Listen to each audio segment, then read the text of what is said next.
All right, let's get it going.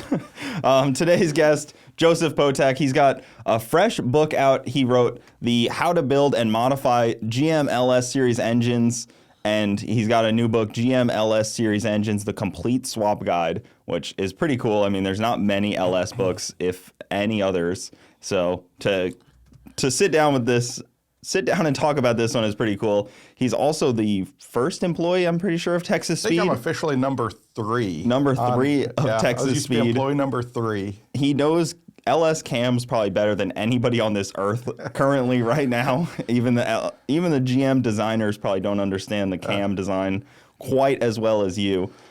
And I'm glad to finally get an LS guy on because I've had a ton of Ford guys on lately. Yeah. And I've started to...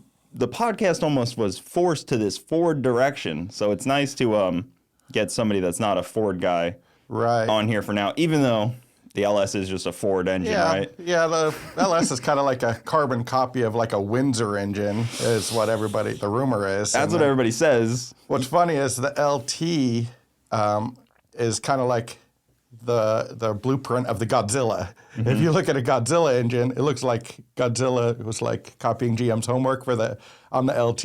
Yeah. And it's just funny because you see so many little traits back and forth between the two different styles of engines. But yeah, the LS stuff has been, and 2 decades of LS for me, 2+. I mean, 22 years of LS stuff for me. When did you start tearing into it? About 1999, so really right early. As they could. Yeah. I mean, this is before you could tune them. This is when you're, tricking out stuff, causing, mass airflow leaks and stuff just to kind of get the tuning right and tweaking it. We started doing cams in about 2000. There's the forerunners like Motorsports Technology, who's still around, Thunder Racing. Mm-hmm. And then, we were kind of late in the game with Texas Speed, but it was right at the end of the 4th gen F body, and everybody said, "Oh, you know what? This is a mistake. It's a mistake to start a shop with a Camaro ending." Really? Yeah. Everybody told me. I have 2 people that are in the industry that told me that I'm still friends with. Yeah. And they're like, this is a mistake. You shouldn't do this. And we were young. I was the oldest at 27. Okay. Jason and Trevor, I think were 26 and 25, the founders, the Texas 2 co-founders. Speed. Yeah. And Jason still had a real job. He was still working at an engineering firm for about 6 months of the early days, so he wasn't even on site until after hours. And you guys were basically just F-body guys. F-body guys in a 5,000 square foot building. That was the easy way into an LS, was F-body an and C5. Those were the 2 heavy hitters. And the C5 was probably a little upper echelon-ish more, so it wasn't like... the 27-year-old kid was probably more likely to have an F-body. And you have to remember, these were brand new cars still. People with Trevor raced with paper tags on his car, probably before his first payment was due. We raced at events. We went to the National F-Body Association race, which has been gone for 20 years now, but that was in Bowling Green. My first trip to Bowling Green was right after 9/11. Okay. It was about a week or so after 9/11. Mm-hmm. And we still had the race, still went on with life, of course. And, that's just a highlight was that. And you just meet people, and you used to put your forum screen name on the back of your car. So, that's how you knew everybody. From LS1 Tech? Yeah, from LS1 Tech. So people would write and shoe polish their screen name on the back. Well, now you see Instagram handles with nice decals. Back then it was shoe polish. I have a QR code. Yeah, I like the QR code. Like a 4x4 QR code. Yeah, I saw that. Somebody's going to accidentally scan that when they're driving or something. Yeah, I know. I see funny. People, because when you go to take a video, it pops up automatically, trying to take you there, so it ruins people's videos probably.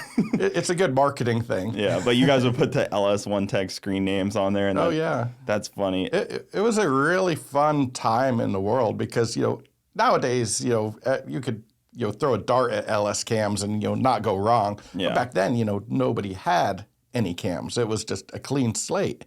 So, we had the first cam that TSP did was the 228R, which is still in existence. I've revamped it a little bit since the original design. Yeah, I'm sure you've learned something. Yeah, we learned a few things since the early days. In 20 years. But overall, it's pretty similar to what the original design was. And you probably weren't making the cams in-house at that point. No, early days, and this is true with everybody. Everybody went to comp cams. Mm-hmm. That was kind of the starting point for everybody. Comp cams did everybody's cams.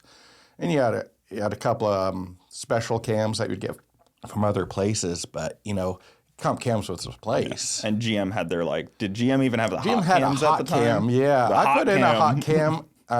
Actually, before I worked at Texas Speed, I put a hot cam in like a police tribute Trans Am. And, we knew the cam wasn't, it wasn't that good. We just knew it. It just sounded good. It made like 25 more horsepower or something. And considering like some cams now do like 60 to 80, depending on the heads, the hot cam just wasn't it. It was the answer if you wanted chop. I guess it would be the early chop cam. And if you wanted to like that. I mean, I guess at that point too, like if you did a cam swap, you did something. Like that was like impressive. Even if it wasn't like a big horsepower gain, like you just tore into your brand new car and did a cam swap. That's like it's quite a badge of honor, I'm sure, in the forums. Yeah. The people that like just want all GM parts, they could go down to the GM dealer and buy the LS1 hot cam kit and throw it in their car, and they still have an all GM vehicle if that's their thing. But yeah, I think I've only done one of those, and it was that original one because there's so much stuff that's better. Yeah. Not to throw shade on it, it was a cam, but it wasn't an optimized cam or anything. Well, GM has to work in like a box. They can't really work outside of that box like you guys and I'm can. sure it fit the needs of what it was. I'm sure there's piston to valve constraints that they had. They said, well, we can't go any tighter than stock there was something. probably a lawyer that was like, how many phone calls will we get if we go any higher on anything? Right. And they're like, okay, we'll tame it down. Like there was probably an engineer out there that tried, probably got some pushback and was just like, you can't do that.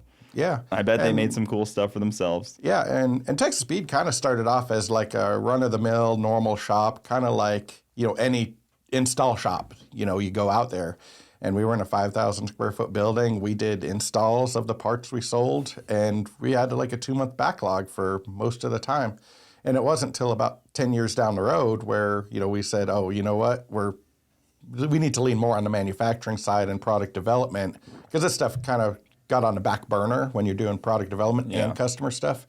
And you can't, clone yourself and be in two places at once. So, I had to be on primarily the dyno or test fitting parts or making tweaks to parts, and that became my full-time deal. Well, a lot of people that I talk to that own their own businesses try to turn towards manufacturing. Yeah. You can get this worldwide audience pretty quickly with some niche parts. I mean, some companies can make 1 or 2 parts, and that's all and they need. It's more about like the profit margin at that point. When you're like a middleman, you usually hover around that 25% margin. So you make 25% of what you sell. When you're a manufacturer, sometimes that goes up to 300%. So, the goal is a minimum of 40 when you're a manufacturer. So, the higher than that, it's just way better because you're cutting out other middleman.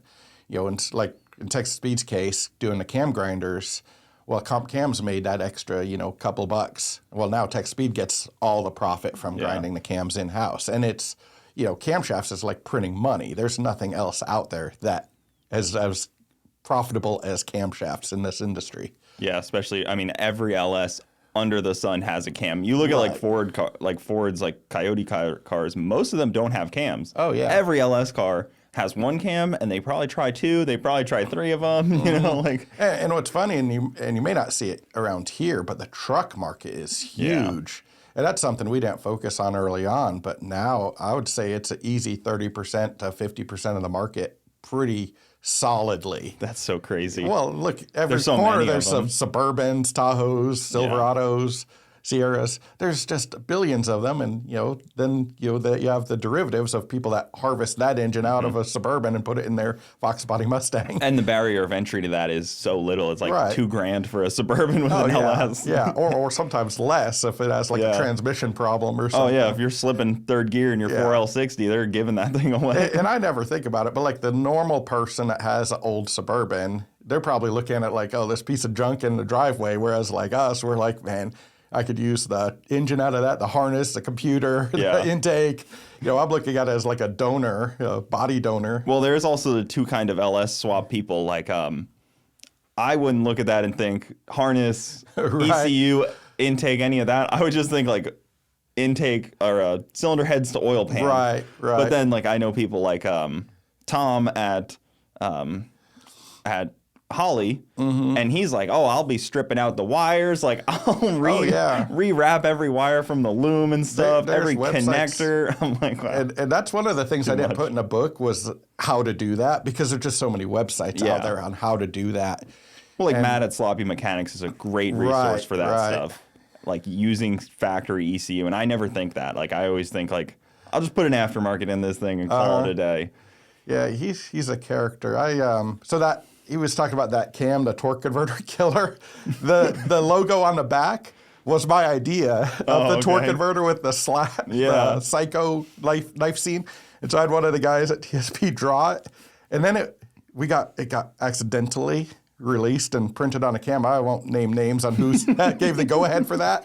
And then Matt got the photo, and that thing went viral in like 15 minutes before I even had time to present it to my boss. Like, hey, this is a good idea. We should sell this cam. And it wasn't going to be anything special. It was just another cam that we weren't going to develop. Kind of a relabeled. Right, we relabeled it. So for people that don't know, there was a post in Sloppy Mechanics where somebody said, you know, what did they say? My camshaft killed my torque converter because basically the end of it was like the shop waited too long to put everything together. Everything back together. So they left the torque converter outside, and somehow he blamed the cam. Right, the cam ruined his torque converter. So the Texas Speed cam. It had an expiration date on the torque converter, I guess. Exactly. So that was funny, and then that ended up being hugely viral. Texas Speed was, you know, obviously named in all of that because they were like, you guys did this. And then when the story came out of how it happened, it was like, oh. Okay. Well, it's nice. You know, you have your internet trolls, but it's nice when the internet trolls are on your side because then they go to bat and you're just like, oh, let's just see what happened. It was a good side to be on. Yeah, it is. I mean, you guys have been on, 20 years. You guys have been on both sides of it. Of course, every company. At some point is. And when you develop stuff, and the real story, and you see, people leave out all of the, they don't dot the I's and cross the T's when they tell their story online. And then they leave out, some pertinent information like, oh, I didn't put oil in my engine and it blew up. Silly stuff like that. Why are you going to talk to Garrett like that? Well, Garrett's a different story. He's done that once or twice. He goes through engines more like I go through pants. And that's how we met each other, because the first time I showed up at Texas Speed, we were walking around. I got the privilege of meeting Trevor and Jason there and hearing their side of the story, which kind of gives me a little background on the inner workings of Texas Speed and stuff. And we were walking around, and you were in the dyno room the whole time. Just dyno room, like wide open throttle, looking at data, wide open throttle, looking at data. Yeah, I have a list somewhere of every camshaft I developed. There's about 80% of the camshafts on the shelf that are there. Wow. And then probably all copied to other brands at that point, too. So I'm sure there's some other companies that have copied some of those cams. Yeah. It was a lot of work. And especially when we already have like a line of cams for certain engines, like the LS3 cams we developed in like 2007, 2008. Well, we went back and redesigned them in like 2016. Because, there's, the end of the 5th gen, so it was right at the end. So we're like, oh, they're not going to make any more LS3. So we could really hit it hard and kind of see. And you have different intake manifolds and different heads and stuff. So we redesigned the LS3 cams and actually made them significantly better. Like every cam jumped up. So, and I hate using the stage names, but, customers that don't know any better, it's the easiest thing to tell them. Versus a snazzy name. You got to give it to the salesman to sell it too. Right. So it's an easy way to tell customers how, stage 1, is kind of for your basic car, baby headers, stock gears, just to have fun. Get you into a cam. Yeah, NA. Yeah. And then a stage 4, on the other hand, is the guy that's throwing steep gears at big intake manifold, maybe nitrous, as much stuff as he could possibly do to the car. Do you ask on a 5th gen auto or stick shift? Yeah, that makes a difference. Makes a pretty good difference. Because those engines are technically different too. Yeah, the L99, the automatic version, is more like the truck L92, L94 engine versus the LS3. It's a 6.2 in a Camaro, and everybody says, oh, it's an automatic LS3. But, there is some minor differences in it. Yeah. It doesn't have the lightweight valve train. Or valves. It has valve reliefs in the pistons for the VVT. It's weird that they did that they decided transmission dictated which engine. Right. Even though it's the same block, I guess. And if you do the same mods to either engine and put it on an engine dyno, there's about a 12 to 15 horsepower difference. And I attribute it probably to like the rings, because I'm assuming it's truck rings and everything. And you know, trucks are made to last. I think they go like 200 to 300,000 miles on those engines. Pretty standard, 300,000 is like the norm. Right, yeah. It's amazing how long the engines last when they don't have any problems. They don't kill themselves. It's always something outside of the engine. Yeah. Like, I mean, the only thing inside the engine that might fail would be like the oil pump. You know, but as far as like normal wear and tear of just driving and putting miles on, they don't really like wear out, if you want to call it that. They actually wear in. If you ask some people, they seem to get better. They with start age. like 300,000s when like they're boost ready, which is a weird phenomenon. yeah. They're just happily broken in and ready for anything you could throw at them. Yeah, and there's something too, like even if I was right now to build like a high dollar. Not like a high dollar, but like a race car. I don't know if I'd want to spend 20 grand on an LS. Oh, yeah. I'd almost rather just go through a couple junkyard ones that are just cleaned up. Yeah, and it doesn't hurt as bad if you do know you're going to pop it. It doesn't hurt as bad to break a $300 engine, because you could just go get another one. And the built ones pop too. They all break. They all break. Like they all kick the head gasket out. They all do something. Like you're going to hurt it. And the progression is, it used to be that, I've been around the LS motors and modding them before ARP had head bolts and head studs for them. So we were trying to make 900 horsepower back in the day. That used to be the max. That's like what, 2005? I would say this is probably more like 2002-ish. Oh, wow. Yeah, we were... 900 in 2002. Oh, we were spraying the crap out of it. And, we were no names, so we had something to prove. Back then, we would show up to races with other shops. And it's like early TX2K days. Well, yeah, we had like the Thunder shootout that we would go to. And granted, Thunder Racing, and I was friends with those guys, and we'd show up to their race and, win it. But like I said, we were smaller. We were hungry for business and, to grow the company.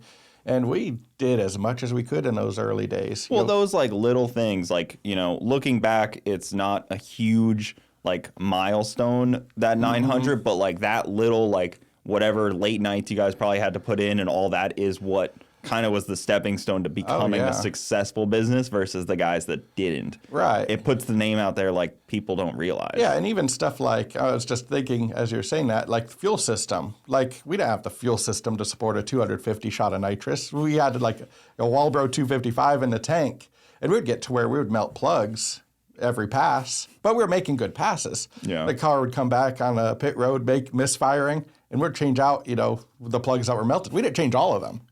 We kind of knew which ones would melt because it was historically melting the same ones. They're not cheap. No, they're like $1.90 or something. Yeah. That adds up. So we were just... Which plugs were melting? Was it like was there one spot 5 in the and 7 intake? were melting, and with nitrous it kind of was, some random ones, but on the passenger side, I believe it was cylinder 6 is repetitive. I mean, this is going way back. Yeah. So, I mean... Of course it could. Go to the archives in the head here. We had head gaskets that would pop at races, and we would not do the Cletus thing and drain it out, of course. We were just, we told Jason, hey, just keep making passes. It's fine. You want to go tighten them down a little bit more? Yeah. Well, we won races. Yeah.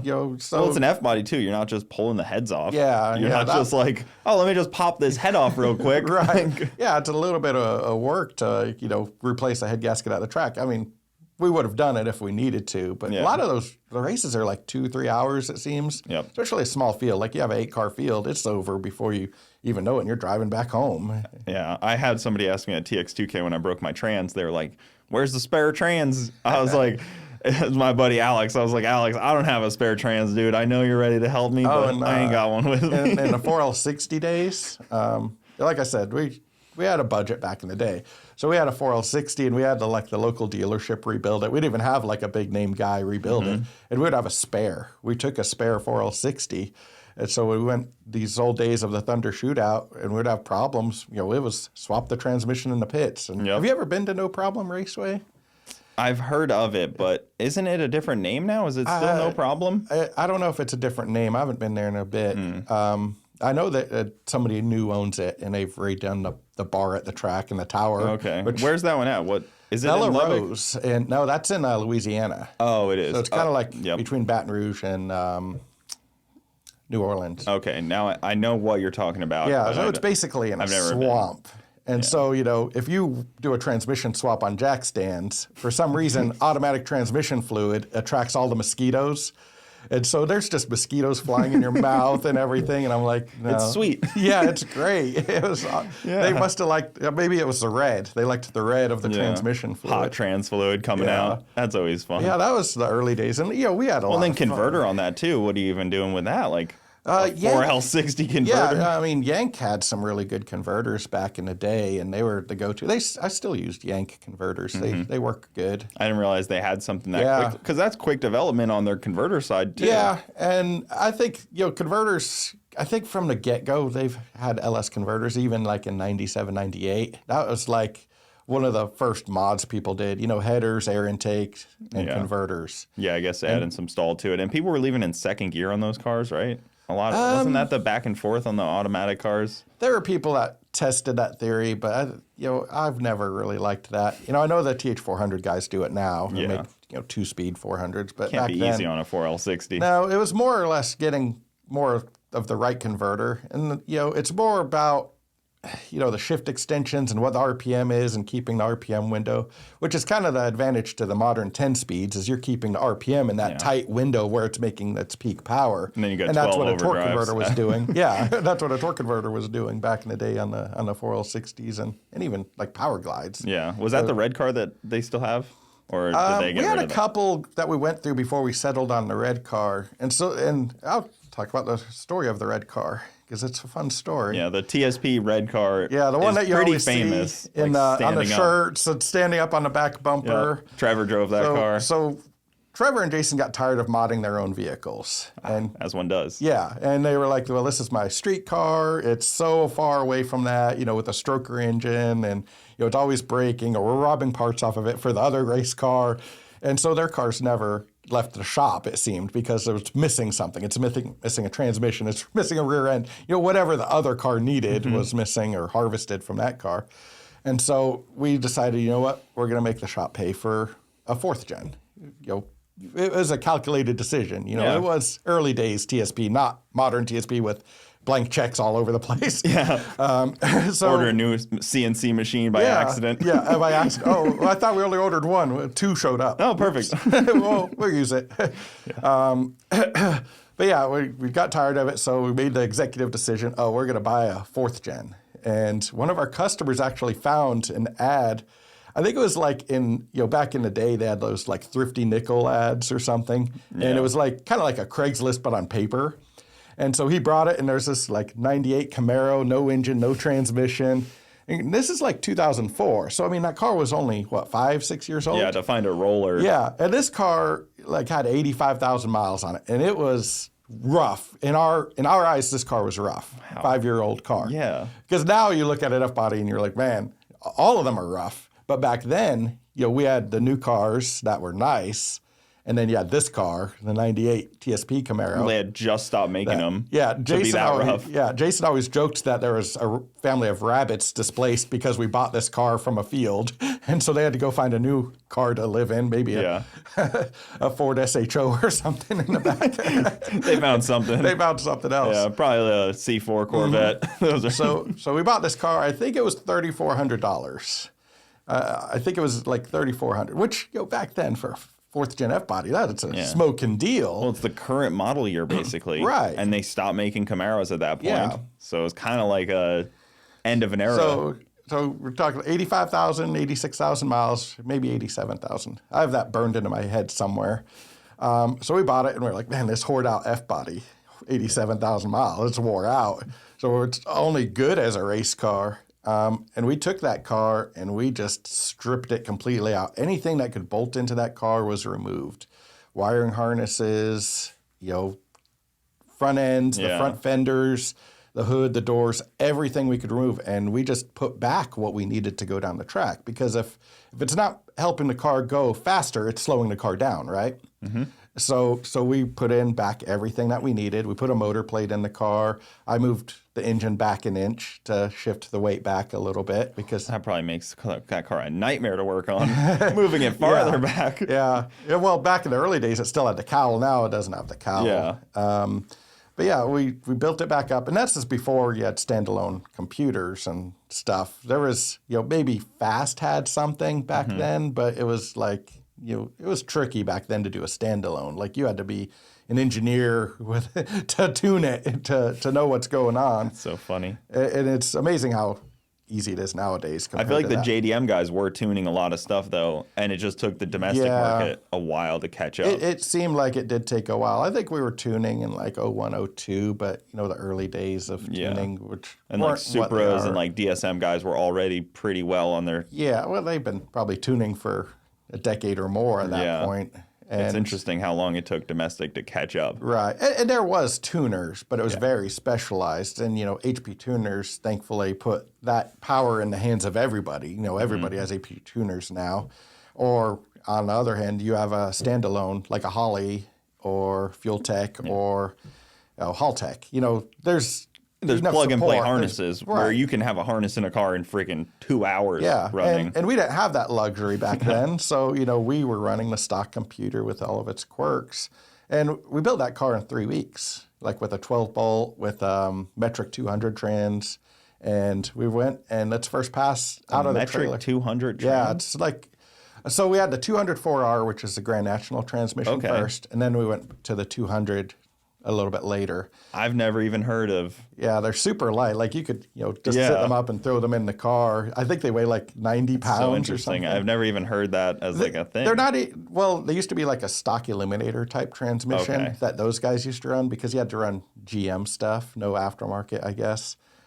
And it was from a place in Houston, Century Transmissions, and he was building a lot of those. But yeah, it had an overdrive, so that was kind of cool. We're like, it's overdrive. That was nice. Yeah. Not that we used it down the track. And it was the same bolt pattern, so just kind of like went in. Right. Oh, interesting. Yeah, and it's the same length as like a TH350 and Power Glide, so you could do drive shaft swaps or transmission swaps. If you wanted to run a Power Glide, you could swap to a Power Glide. If you wanted to run a TH350, you could run a TH350. So you built that thing in 3 weeks, just 3 weeks. Hustling. Yeah, and I think the first pass off the trailer, it went like a 1040. And we're like, oh my God, that's pretty crazy. Because what a time. Yeah, like it was always been really an NA build. Yeah. So, it had like 14-to-1 compression back then. It was a purpose-built engine. It wasn't stock bottom end at that point. But we did go back later on in its life and make it a stock bottom end car. And that's what the wheelie picture is from, is the stock bottom end days. Do you think you learned the most from making NA builds? I feel like It definitely adds to the resume, but it's a different world because not a whole lot of customers call up and say, hey, I want to take my 5.7 or my 6.2 and I want to beat your record. Yeah. Well, for one, I'm not too prone to helping them if they're like, hey, I want to take your record out. And granted, all of the records we had back in the early days are long gone. It might be like number 5 on that list nowadays. But, that car... I think the fastest we got with the 5.7 stock bottom end, we went like a 960 at 140 NA. Oh, wow. With the 5.7 that, nobody would even consider, NA racing a 5.7 nowadays unless they wanted to go do something stupid like that. But it was something, a marketing thing. And they came to me and they said, Jason's like, hey, do you think we could build a car to go and beat this record? I think it was 995 at the time. And it was the guy that owned HP Tuners at the time. Magnus was his username online. And I'm like, no, we can't go anywhere near that because I doubted it. And this has happened a few times where Jason approaches me. He's like, hey, can we build this car to take this record out? And I'll look at the time. I'm like, 995, not naturally aspirated. and Jason's kind of that competitive dreamer on that stuff. Well, he was a lot of the drive and innovation at TSP.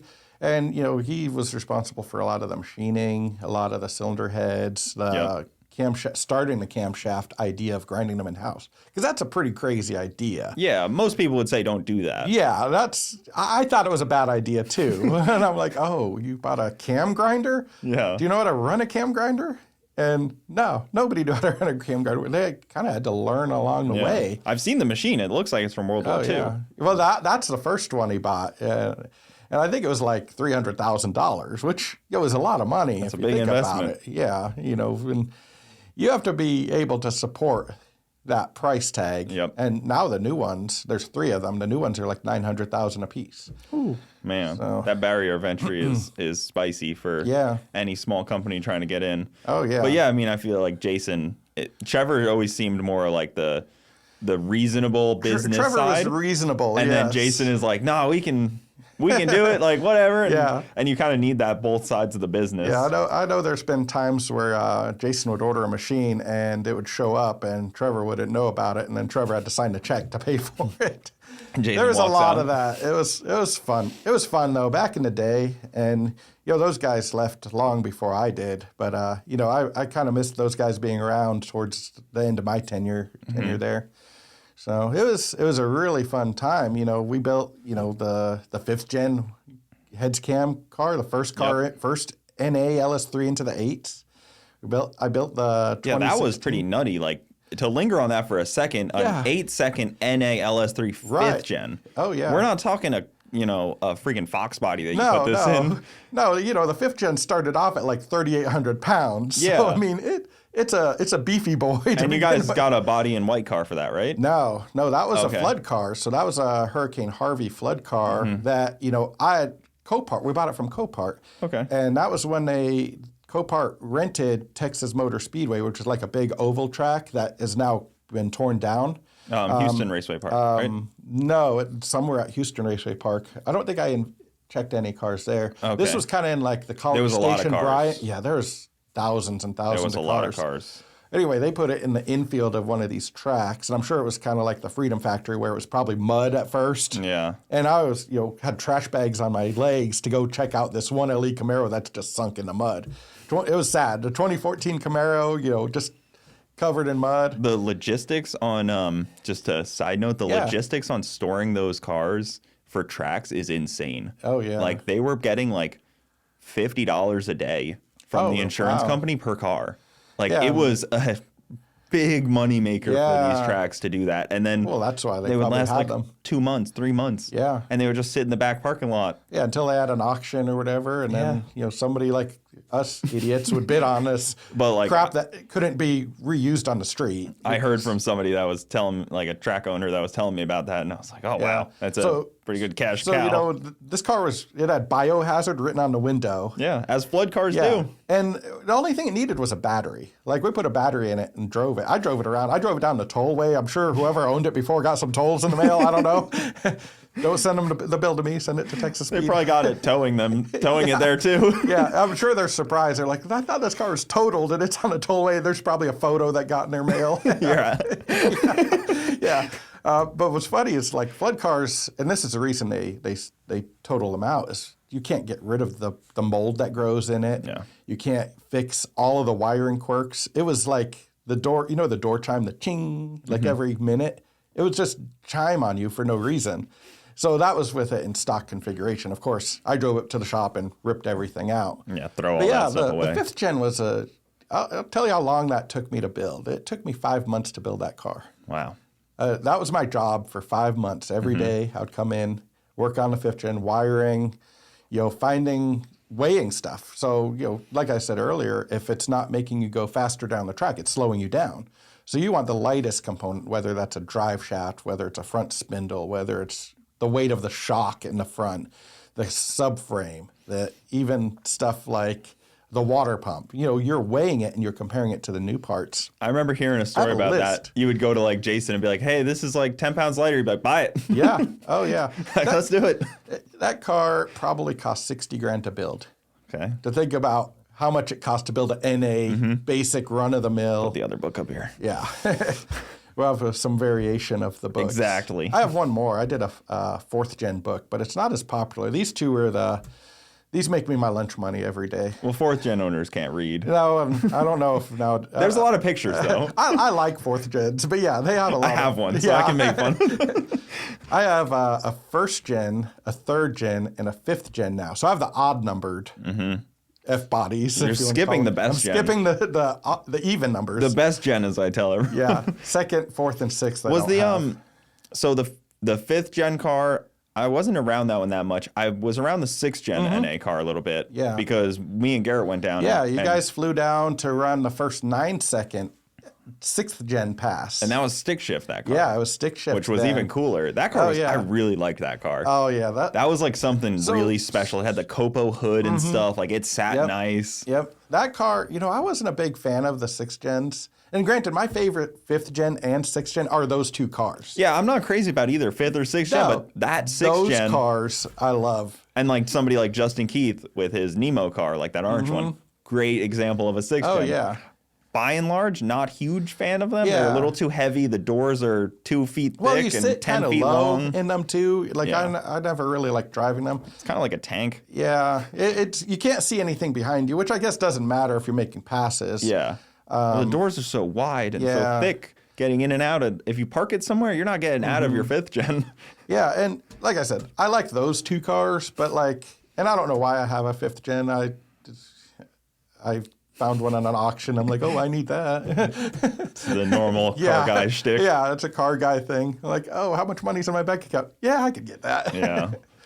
If they weren't IRS, I think they would have been really popular. Or an easier bolt-in solid axle. Like if you could just check a box at GM when you're ordering a car, solid axle or IRS, solid axle all the way. Those cars would be so popular right now. If that's why the trucks are more popular than them. Yeah. Just because of that simple fact of like the rear end and that stupid IRS stuff. Yeah, it takes and also because truck guys are a little different. It's funny to get an IRS car to work. And I'd never really been around IRS stuff up until that point. And it's almost like, other than C5s and C6s that we've built up, but they were never like solid axle fast, if that makes sense. They always had kind of that handicap of the IRS was always kind of like the detriment to the C5 and C6s for drag cars. I just don't like replacing axles, and I've done it enough in my life. And they seem like they just go out at inopportune times, too. Like when you're in the semifinals or something. Yep. But yeah, it's funny because the IRS cars, it's almost like a steering unit on the back of the car, but that doesn't steer until it's under load. Yeah. Then it tries to steer the car because we've all seen the cars that kind of do this down the track with IRS. And so that was a little bit difficult to kind of figure out. Casey drove the one into the wall. Yeah. Oh, that was a solid axle. That was solid axle. That one was the body and white. The so Jason still has that gen. car. Jason owns the twin turbo 5th gen and the white 6th gen he owns. And I don't know how the 6th gen is going to come back. He has it apart. It's a roller. So we kind of have to wait and see what happens with it. I'm sure at some point he's going to call me up and say, hey, come over, let's build a race car again. But yeah, every time he would set me aside, he's like, hey, I want to go take this record.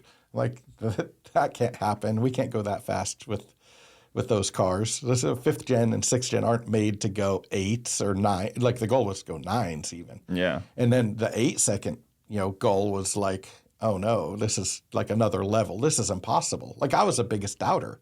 I didn't think it could happen, but I spent months on the dyno again, like you saw me, spending just time and hour after hour. And we're talking like a engine dyno room where you're just swapping parts on and off to try to get any 5, 2, 3 horsepower. Oh, it was a win to get 4.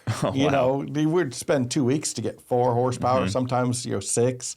The biggest stuff was like towards the end. You go from a 105 millimeter throttle body to 112, and it was like 6 horsepower. Yes, we'll take it. What a win. And so the 5th gen, I remember the power numbers because it was kind of a highlight.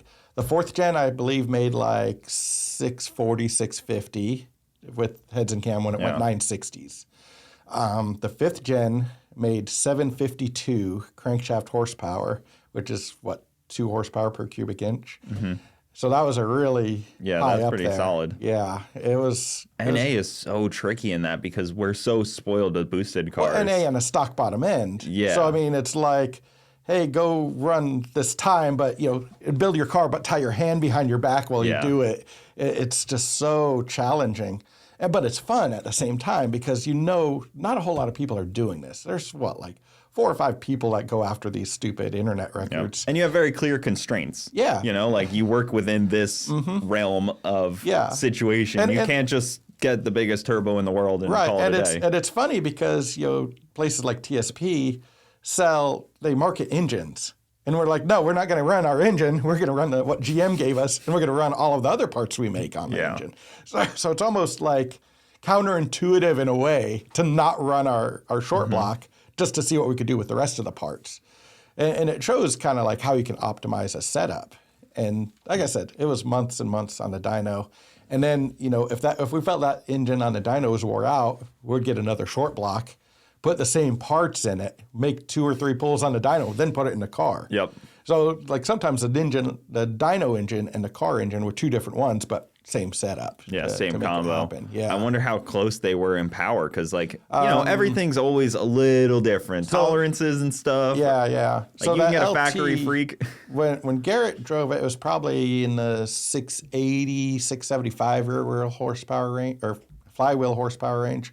When it's 887, I had to check my cheat sheet. 887 at 148, it made 730 horsepower. And that was on like that little backwoods track. I like that little track. You ended on like kind of an oval. When we took Garrett and you out there, I haven't made passes down that because I don't even have nice stuff. I don't want to go down that track. But yeah, we're taking those cars that, like I said, they have months and months of development work on them. So yeah, I wouldn't want to make a quarter-mile pass there. Maybe an eighth-mile pass would be a little bit better. In something very fast, definitely not. Yeah. Like that car, 880 NA, that's probably about where I'd want to stop. And really, it's a little deceiving because a turbo car 880 probably feels like it's killing you. An NA car 880, it's all a launch. Yeah. The launch is where the time's made. That first 100, 300 feet is really the ET's already set in stone. And the rest of the track, you could probably, drink your coffee and, call your buddy on the phone. Well, with a stick shift car, like if you don't get that first, 200 feet right, just back up. Yeah. Just stop. Yeah. Which we've done. Yeah. When you have the track rental, just back up. Just stop. Go again. I hate seeing people do that. They're trying for a number and they mess up on the 60 foot or something, and then they run it out. I'm like, or you just got the heat in the car forever. Yeah. Or you miss a gear and then they just go and try to make a pass. I mean, just making it hot. Just cruise. You already ruined the pass. It's not like you're going to make up time down the track. Yeah, just leave it alone. Yeah. And then you guys did the cylinder head stuff, so you kind of were able to make like full top end packages. Oh yeah. Do you consider cam top end?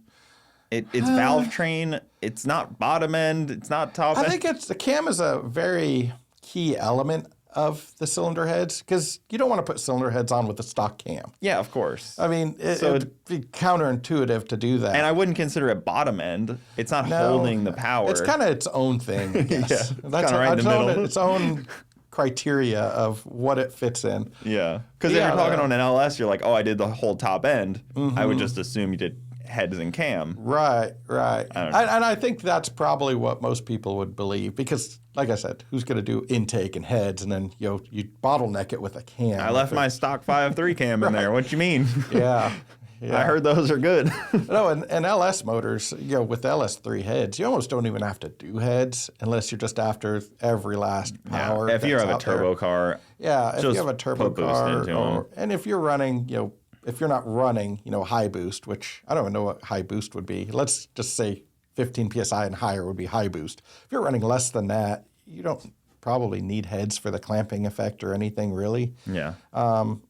But, if you're trying to do everything and you want that clamping, that extra thickness of the cylinder heads, it's important. It makes a difference. ARP head studs. I would say on head gaskets. That deal, don't get heads until you've had to shave your heads down so many times from kicking the gaskets out that you don't have enough deck surface anymore. Yeah, hopefully I don't get a phone call of like, oh, cylinder heads took a dip because you said don't buy heads. Well, realistically, once you have to machine them down a couple times, then they're just paperweights at that point. Well, yeah, if they end up being a failure point or a fuse, let's call it, then they need to go away. If they're not clamping down on the head gasket enough or whatever that reasoning is. Yeah. And granted, I don't have a lot of stock heads today, but if I had to pay full price for heads, I would probably run my OEM heads a lot longer than I do. Yeah. And especially on an LS3, would you just put springs in it even? Maybe. Depends what I'm doing, I guess. Yeah. I would try to run the stock heads as long as possible, just because they flow so good. And you could see it because, like, you put a cam in, and the cam gains are on the higher end for LS engines when you do, like, a square port LS3 head. So there's some engines you pick up, like, 80 horsepower with the LS3 upgraded cam. Now, you put ported heads on, and you might pick up another 20. Probably better off with an intake manifold. Yeah. So yeah, the cost per power is way low for heads, per horsepower. Yeah, you're probably better off putting that money Right. into something a little different. Right. Now on the cathedral heads, like the 5.3 and the 243 heads. The best. When you port them. Cathedral is king, man. I have a couple of cathedral engines. It actually is hard to find cathedral stock intakes now. Yeah, they're like almost what my engines cost, for a piece of plastic. I have no reason to be, but for some reason I'm biased towards liking cathedral. Yeah. I have no reason to be, though. My next build will be I already have the engine, but it's a cathedral engine. And not because I don't have anything against the LS3 or have anything, biased towards LS1 cathedral heads, just because it's what I had laying around. And I'm like, I'll build a car out of these. Yeah. You're kind of like every car guy. Oh, I have this camshaft. Let's build a car. Yeah, you replace the cam out of your car, and you're like, well, now I have a cam. I got to build something with it. Like, you could have the most minor part. You could have, like, they sent you, 2 extra rods. You're like, I got to build something else now. Oh, it's completely backwards from reasonable people. When you're a car guy and you're in this industry as hardcore as I've been, it's like, I'm going to build an engine, and then I'm going to see what cars come along that fit the engine. Yeah. And I've done that a couple of times just in my own personal little collection. Well, that's what happened with my 4th gen. I built the 2J, and then I had the 4th gen, and then they kind of met. They kind of like hybrided together. They met on their own. Like, it was kind of one of those, like, wait, perfect. Just a measuring, and I was like, oh, shoot. Yeah. So it kind of just works out like that. Yeah, that's a odd sounding Camaro. It sounds so good.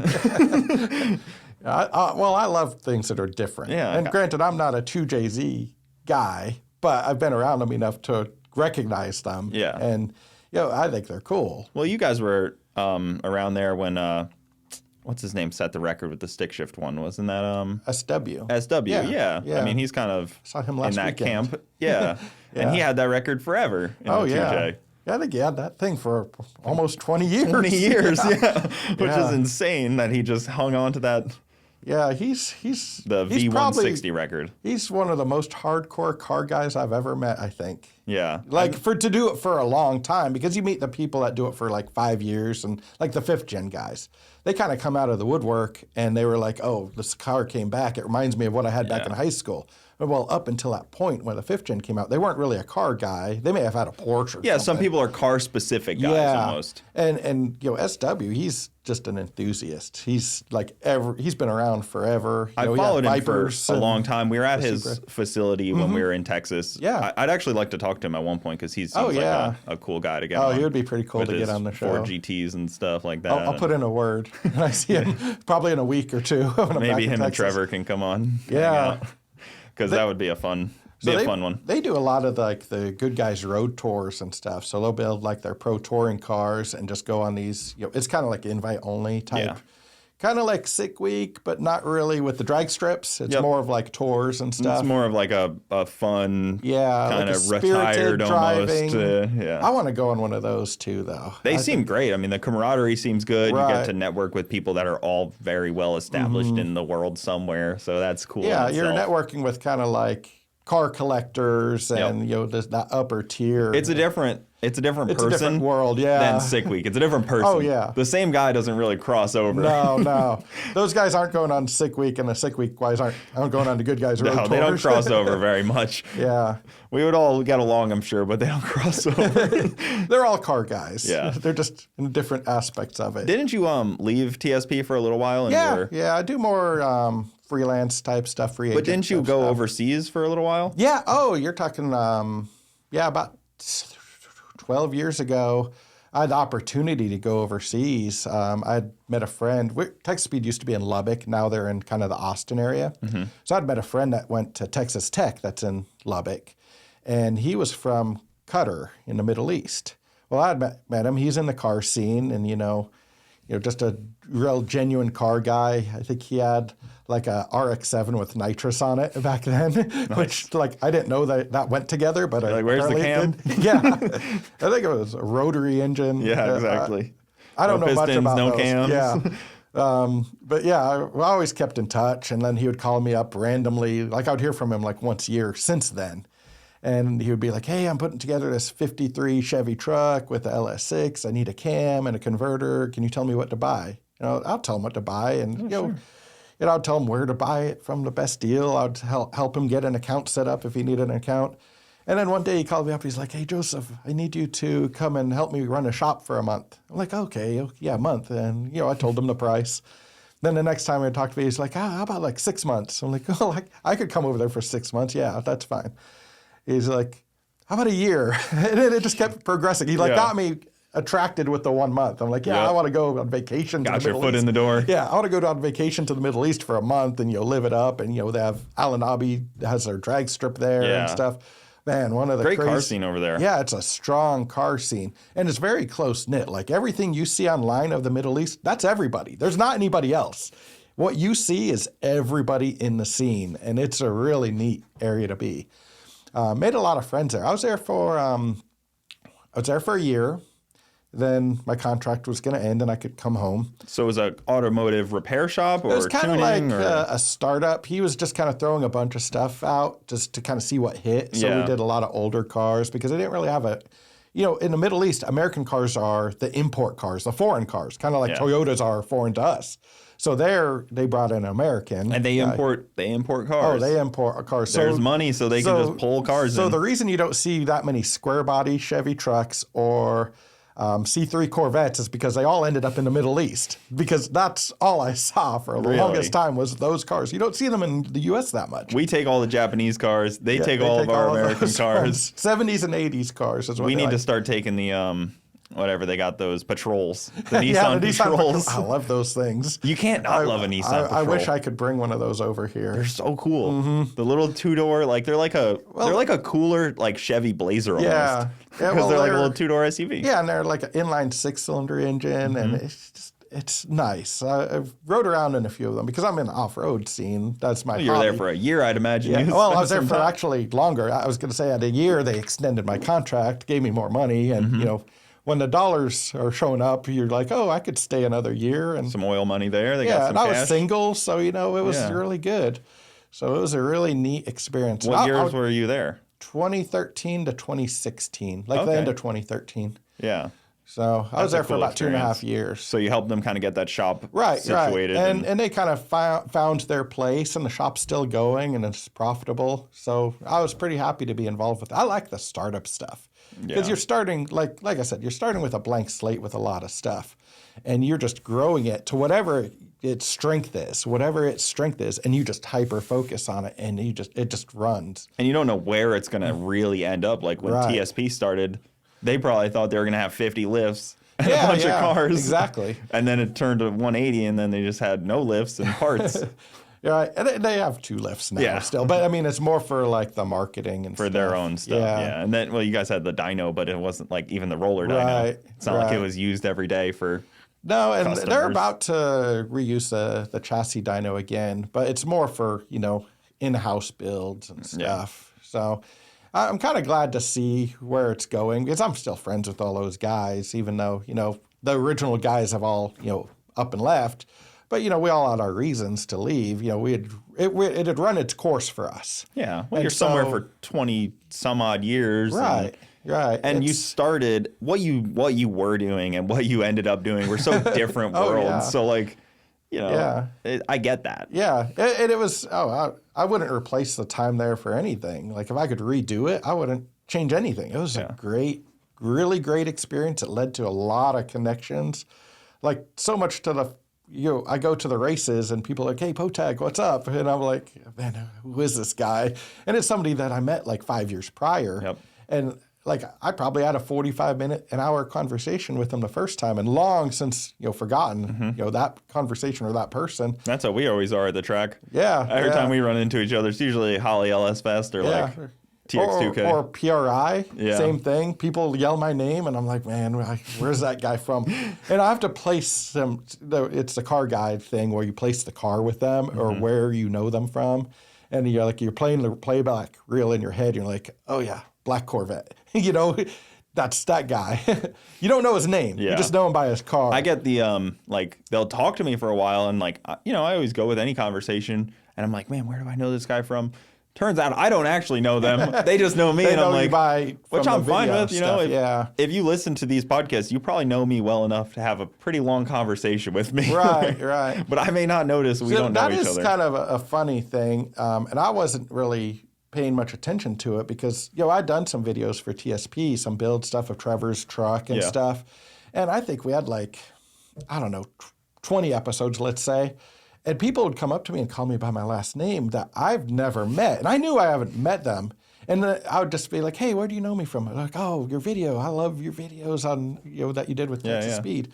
And they didn't really follow through and, kind of exploit it as much as they could have. But like I said, the company changed hands and, there's a lot of resets happening and stuff. So they're kind of figuring out their groove again. And I think they're there where they're going to start having a lot more content now. And even myself, I haven't really done much personal stuff with online stuff myself. Yeah. I mean, the books are, I always thought the books wouldn't be a big hit. I did the first one. I think I wrote this one in 2000, the How to Build and Modify GMLS Series Engines. I think I did that in 2008, and then it was published in 2009. I did 3 back-to-back. So it was finish one, went to editing, started on the next one. Finished that one, went to editing, did the third one. I actually inherited the first. Well, I was going to also say, for people that don't know, this is my personal book. I had this one. I've had this book for years, and it's full of cool pictures, and it's not just written. It's you took all these photos, you made all this information. So for people that don't know, you could find all this information online. But you're going to find a little bit over here, you're going to find a little bit over here, and you don't know if any of it's trustworthy. So this is from somebody that has been neck deep in it and put it all in one spot. And they're your photos in there. Yeah, it's all my photos. You took all, it's not like you just scrounged up some information. And I didn't know I could even write books. This is this Motor Books made a post online, and I happened to be friends with the editor because, car world. Yeah. And I sent him a message. I'm like, you know what? Your description sounds like something I could do, but let me test this. Let me write one chapter and send it to you and do photos and stuff. So I built a 408 cubic inch engine that weekend and documented it. And granted, it was probably rough around the edges, but I sent it to him. And he's like, yeah, you got what it takes. And then here I am, And I think there's 5 total that I have varying input on. There's one going on right now with, I have a co-writer that's helping me finish it, but it's interchange manual. So you've seen the small block Chevy interchange manual, big block Chevy there's a LS one in the works. Okay, so what parts go where? Right, what ones are modular and will fit other engines. So I already wrote the text, and then I needed help figuring out the photos and all of the charts and stuff. I just got too busy and I couldn't finish it. One thing I've seen quite a few people run into is the GM long crank. Yeah, the old 4.8 crank, the 4.8 and 6-liter crank. Yeah, I've seen that hold up quite a few builds. So the 4.8 the long crank was only a certain year, 99, and it was a manual transmission, I believe, only. And then the 6-liter was 99 and 2000, and I think it even carried over a little bit into 01 because you just see a lot of them. Yeah. And you're like, surely they didn't have that many. But I think they had leftover ones. I got a buddy that bought 3 different LSs for his project, and they all turned out to be long crank, unusable type of deal. Right. Because a lot of things are different on it. Yeah, you could use it on a TH350 with a small block Chevy torque converter. That's where he ran into. Yeah, that's all you could really use it on. But they made it because of the 4L80 with the 6 liters. It was LS George. Yeah. He was the buddy. Yeah. I could see that. I talked to him on the phone when I was at TSP a little bit about a build for his Blazer. He was trying to make, 1,000 horsepower, let's say. And so we were just kind of putting together something. I think settled on like a 408, which is like one of my most favorite engines other than the weight. It just makes sense. It's like 4030 bore, 4-inch stroke, easy numbers. It's just, and it's a good price. Like it's a reasonable build. It doesn't cost, 20 grand like a 427 does. It's usually a pretty entry-level stroker price. And you still get a little room if you mess it up and need to bore it out a little bit. If you need to go to like 409 or something, you can I haven't gone that far. I've gone 4075 on my own. Yeah. But I've seen some people where they kind of have to re-bore it out. Right. But a lot of the turbo guys like the 388 stuff. The 88, that's one of my favorite turbo builds because everybody does the 427. It kind of gets repetitive and old. Yeah. And granted, I have two 427s of my own. And you get a lot of you get a lot of cylinder wall. It just seems thickness. like they break earlier than the 388s do. Like the all bore, the big bore 388s, they just seem like you have the strength of the block and the strength of the short stroke crankshaft, and you don't have any of the bad stuff. Yeah. And you see like, Garrett Leroy has a 388 in it now, I believe. Yep. And, it's running just as fast as a 427. So why carry the extra cubes around? You don't really need to. I mean, and everything's probably a little bit heavier. Pistons are probably probably heavier rotating assembly on that, just by a little bit. But and I'm not talking about the 427. It has its place. Like I said, I have two of them, but I built a 427 for my first gen because first gen and a 427, perfect. Just adds up. Yeah, it adds up. And I have a problem of always upgrading. So I'm like, I'm just going to go the biggest engine I ever want, and I'll never upgrade it. Well, in theory, that's the theory. Let's see if it works. How many people, I was thinking about this when we were talking, I was like, how many people reach out to these like Texas Speed or BTR and they're like, I need a custom camshaft. And how often are they wrong that they actually need a custom camshaft? I'd say a good 25 to 30% of everybody thinks they need a custom cam. And there are people that need a custom cam, but it's the race guys that need it. Not even them is regular probably not as common. Like there's some good camshafts on the market. There are some proven cams, yes. There are some proven cams. So for TSP, they can grind, custom cams pretty easily. It doesn't take that long. It doesn't take that much effort. But it's already been, all these cams on the shelf were custom cams at one point, and they've been optimized per application. So it's not like somebody that only grinds cams, that only knows cams, and they could do the math and do the numbers. You're talking about like Texas Speed and BTR, they focus on those engines. So that 5.3 cam was actually optimized for your 5.3 truck engine. So why would you need a cam you can't do better? You can't do better than BTR or TSP. I just imagine the guy like calling up. He's like, I got a 3,000-pound race car, turbo 400, a 5.3. I need a custom cam. Yeah. It's like, and there was a time when custom cams, when there was no shelf cams. Yeah, there was probably a time when that made sense. We could show you 1,000 customers with this cam that do exactly what you're trying to do. Right. And granted, if there was a better cam, a better custom cam, don't you think these big companies would just make it a shelf cam anyway? Like somebody's not just going to call you up and like tell you their combo and you're just going to make something better out of thin air. Now application, if it's a heavier car or super light car, you could tweak the numbers around, RPM. If you have some different valve train, you could tweak some stuff, but the general specs are 99% there on the shelf cams. Yeah. And it's hard to beat those. And you have to remember, if somebody's doing a custom cam, it's not a proven cam. Yeah. This cam's not going to go on the engine dyno and be vetted like all of the shelf cams have been.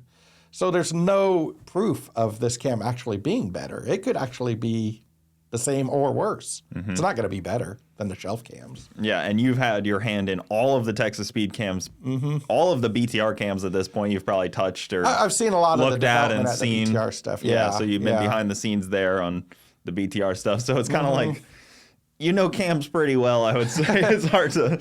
Well, I'm not going to say I'm like some guru or anything, but I probably, if somebody comes up to me. You've done the testing. Yeah, if somebody comes up to me and says, hey, I have this 86 Camaro with a 5.3, I want a cam that matches, I could usually point them in the right direction and just say, hey, just go with this one. This is what you need. Or if somebody has a 6-liter in a 2002 Camaro, I know based on their conversation, I know where to steer them pretty easily. I can see once you start getting into like solid roller and stuff like that, then it gets a little more tricky and a little bit different. and cores are different, and some of the big bore stuff that some LS guys do, which isn't that common, but I've seen a few guys do the big bore cams, which I don't see all that much. Yeah, and a lot of companies haven't really even optimized those programs yet. Like I always wanted to do, you see the truck guys.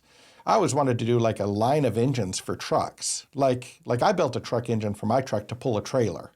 Like if you look at, any of the cams that are out there or even engines, they're made more for race cars and like making passes. Yeah. There's nothing to say, hey, hook this up to your 12,000 pound trailer and go pull it and it'll pull better. And you want that like 5,000 RPM torque. torque. You want like the power from 2,000 RPM at the minimum to probably about 3,500, maybe 4,000 RPM. And you just want torque right there. Yeah. And so I built my own stuff like that, but it's not something that's ever been really marketed. And I think there's a pretty big hole in the market for that. Yeah. Because there's, the car cams, everybody bases on horsepower, but really on the street, it's really torque that really gets you going. And I like torque myself. So like the curve isn't exactly, you want to see what's under the curve on the dyno. I always like to compare average power. Yeah. You compare average power between like we're talking stage cams, if you compare average power, there's like 2 horsepower average between them all. But if you compare average power of certain RPM windows, you'll see that the smaller cams have more torque down low and less horsepower up top, and vice versa for the bigger cams. So average power matters, but in the RPM window that you're actually using it in. So like I said, the truck, low RPM. If you're in a light 4th gen, you want horsepower from 5,000 to 7,000. Yeah. And it's a different cam than the truck cam. Of course, yeah. I mean, there's got to be a ton of freaking SKU numbers on cams on some of these places. Oh, I mean, you could probably, that's why I always have told people this too, because I used to get asked all the time, what cam should I do? And I'm like, why are you asking me? Call Texas Speed.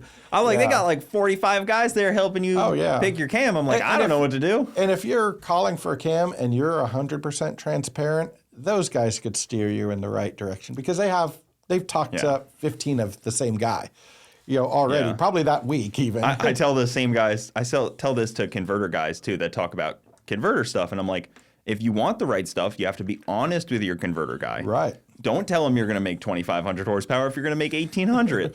Right. Don't tell him the car's 33,000 pounds if it's 3,800 pounds. Don't try to hide Same with anything. the cam. Be honest. If your car weighs 2,800 pounds, tell him it weighs 2,800 pounds. Yep. If you make 800 horsepower, tell him you make 800. You got to be honest with your cam guy and your converter guy, or else you're going to be in a bad spot. Usually that same conversation is different for the 2 different places that you're talking to. If you're talking to a converter guy about your engine, he doesn't know what cam you have. And then the cam company doesn't know what converter you have. Yep. But if those 2 work together, then you have a truly optimized setup because the intake, cam, and torque converter probably matter the most. That changes your power band the most out of an engine. And they need to match. And really the converter doesn't change the power band, but it has to match what you're giving it. It can too, depending on how tight it is. I mean, it could really kind of, depending on where the stall's at and the lockup, if it has a lockup on it, and that stuff can really affect your engine a lot. Some engines get real unhappy. Yeah, I've heard that you could break stuff when you lock them up. It's actually really easy to break stuff. Yeah. No matter how nice it is, you can break stuff with one wrong click of a button. Nice. I've seen that, dude. Yeah. I think people don't realize no matter how much money you spend, 1 or 2 clicks of a button can break any part. I bet you see a lot of that stuff here. There's a pretty strong car scene around this area. It's really, for me, it's really just a racing scene. Yeah. Like, I don't really associate much with, like, go down to the Sonic. Not really. Maybe it's just my age that's showing, I don't really associate with, like, just driving around on the street. Sometimes you have, like Houston always had, like, really big car meets. Yeah. And I don't know if it's like that here. I'm sure there is. I'm sure there's a underground car meet or something. There's a lot of Cars and Coffee. Like, we have a Cars and Coffee that's, like, world famous because it's big. It's, like, the second largest in the country behind, like, Atlanta. Right. And that's really good because there's a lot of supercars in the area. So you'll see, like, McLaren Sennas out there and, like, stuff that you would like there was a Pagani Zonda the other day. Stuff like you would only see online otherwise. Stuff you would never Yeah. see and really have no business even like coming like 10 feet from you. You're kind of like, whoa, like, Yeah. what's that? Yeah. And That's then a you lot see of like carbon. somebody's kid coming up and trying to open a door or something. Yeah, exactly. So Yeah. we have that, which is a cool deal. And then obviously the Freedom Factory is Yeah. unreal. Yeah, Texas has, we have Coda down the street, so Yep. they always have some stuff. There's in You the guys area, have F1 there now. yeah, the F1 race. There's always something kind of going on, but there's Austin has enough of a car scene, which is kind of weird because Austin is kind of like a nerdy modern city. Yeah, it's kind of like the next Silicon Valley. Yeah, but there's still a car vibe there, and I think it's more of the Texas influence, and people move there, and then they're like, "Oh, I need a car because everybody else has something." I want to go there for the comedy scene a little bit. I want to go check that out. Yeah, I've been to a couple of shows. Seems in like it's Austin. really grown there. Now, Georgetown, where Texas Speed is at, is about 30 miles from Austin, so we're kind of separated from Yeah. the weirdness part of Austin. But yeah, you go to Austin, you see some stuff that you only see in California, but nowhere else in Texas. Yeah. So it's a different world for It's like sure. the little blue island. Yeah, yeah, of exactly. But you're close enough to where you could take it in at your own pace too, Yeah.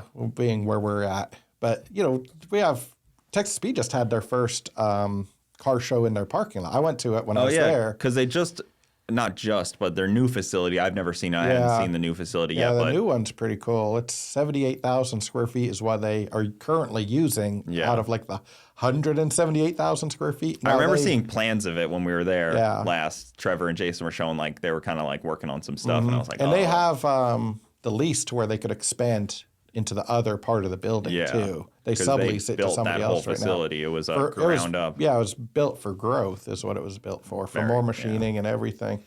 And even though I'm not there, I still talk to those guys all the time. So I'll probably go for some beer next week when I'm home with a couple of the guys, a couple of sales guys. Because, when you meet car guys that are genuine, and you have that commonality, you don't get annoyed with them working with them all day. And you go and hang out after work. And that's kind of a cool, vibe that's missing from a lot of companies. Well, Texas Speed was always very family feel whenever I was there, Yeah. at least. It was always like the people there all knew each other. Jason was walking around in his flip-flops in the machine Yeah. shop.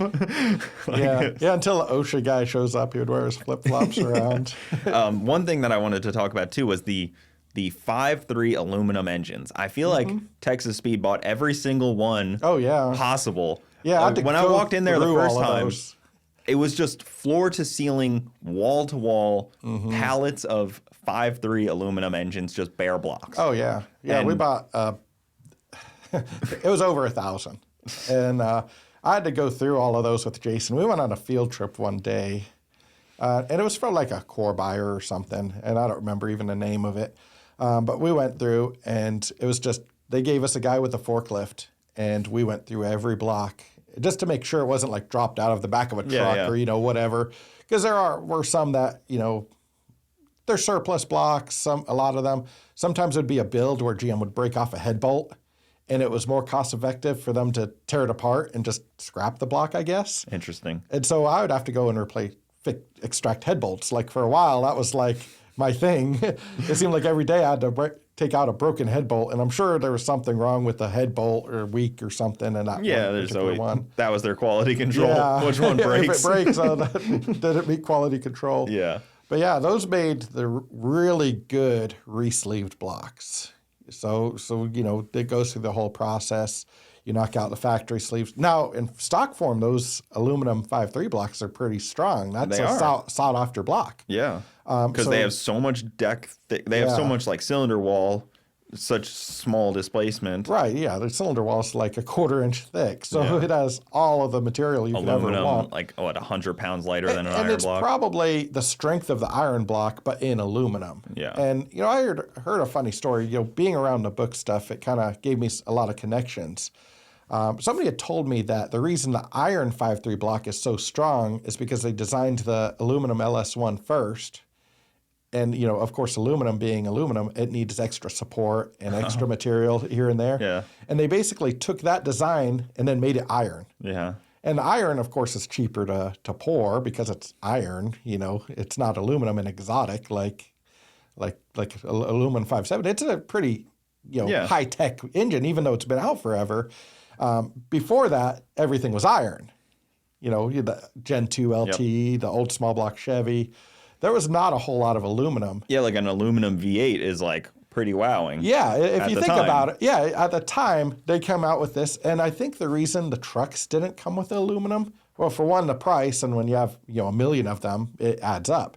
But two, I think people's mental viewpoint of aluminum block in a truck was at the time, oh, I'm not going to put that piece of crap in I don't want a truck with an aluminum engine. It was a marketing deal. Right. I'm sure it was I'm sure that was a pretty big factor in it. Yeah. And if you look back, they could have done it from the get-go and had aluminum in everything. And I think, part of it was the mental thing of, oh, I'm not going to run an aluminum block because Vegas or whatever back in the day had an aluminum block and they wore out. and they don't want their truck to wear out. But also, the cost, because an iron block is obviously less expensive than an aluminum sleeved block. Yeah, and they're probably better too. If you overheat your truck somehow, which probably is more common than your race car. It's probably just a whole lot more durable. Yeah, it's hard to warp that thing. Yeah. And so that was always what I was told. And I believe that. I'm not sure if I think so. I mean, if you look at the timeline, 97 came out with the LS1, and 99 was the 5.3. I've heard there's also variation in foundries. Some were made in like Mexico, some were made in Texas, some were made here, there, whatever. Like some foundries just like you could get like one poured at a different place than another, and some were just better. Yeah. And I don't know what that is. I don't think if the that's early real. ones were overseas or export, whatever, imported. But you can see a difference over time because iron can be done anywhere in the world. Yeah. Aluminum, I think I'd be a little bit more cautious of some other country doing it.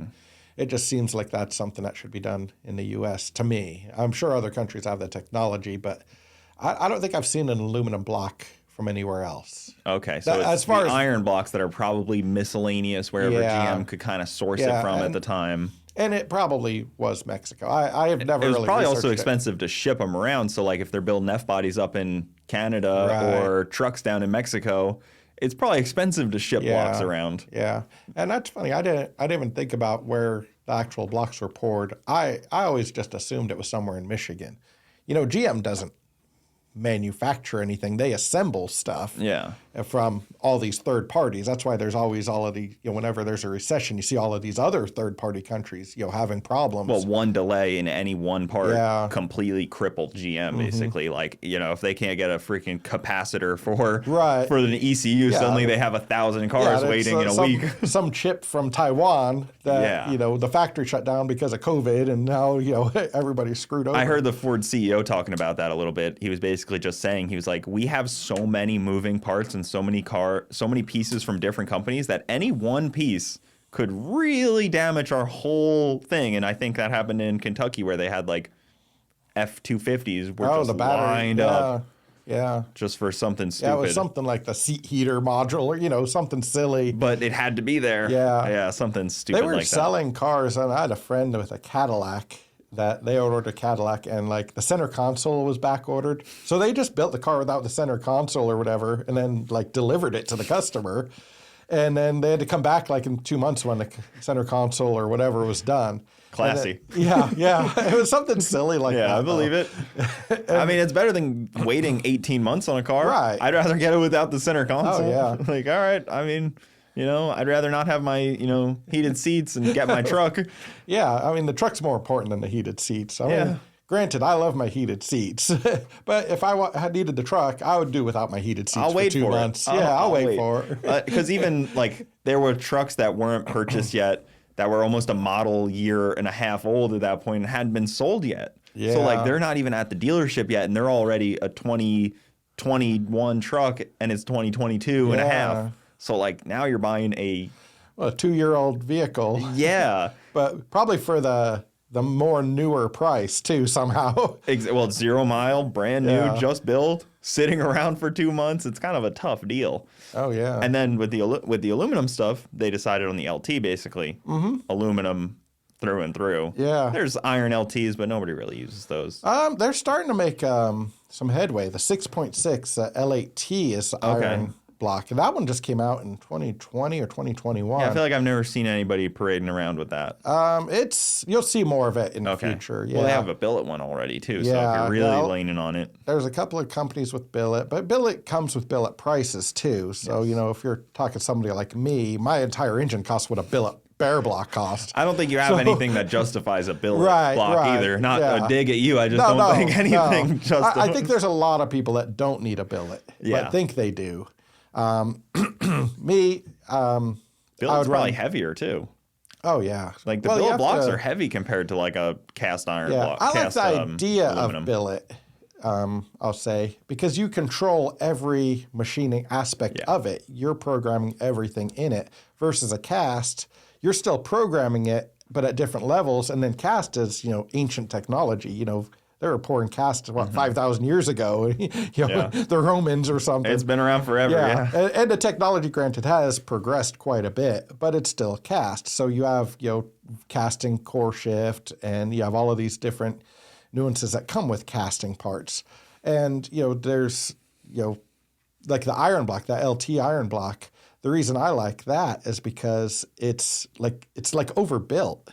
It's almost like a LSX factory block. If you think of GM made the LSX block for the LS engines, GM made this 6.6 block. It's a factory. It comes in the trucks, but it's almost the same strength as what that LSX is. That was probably one of the coolest things GM did, was make an LSX block. Oh, yeah. I feel like they're not usually doing cool stuff.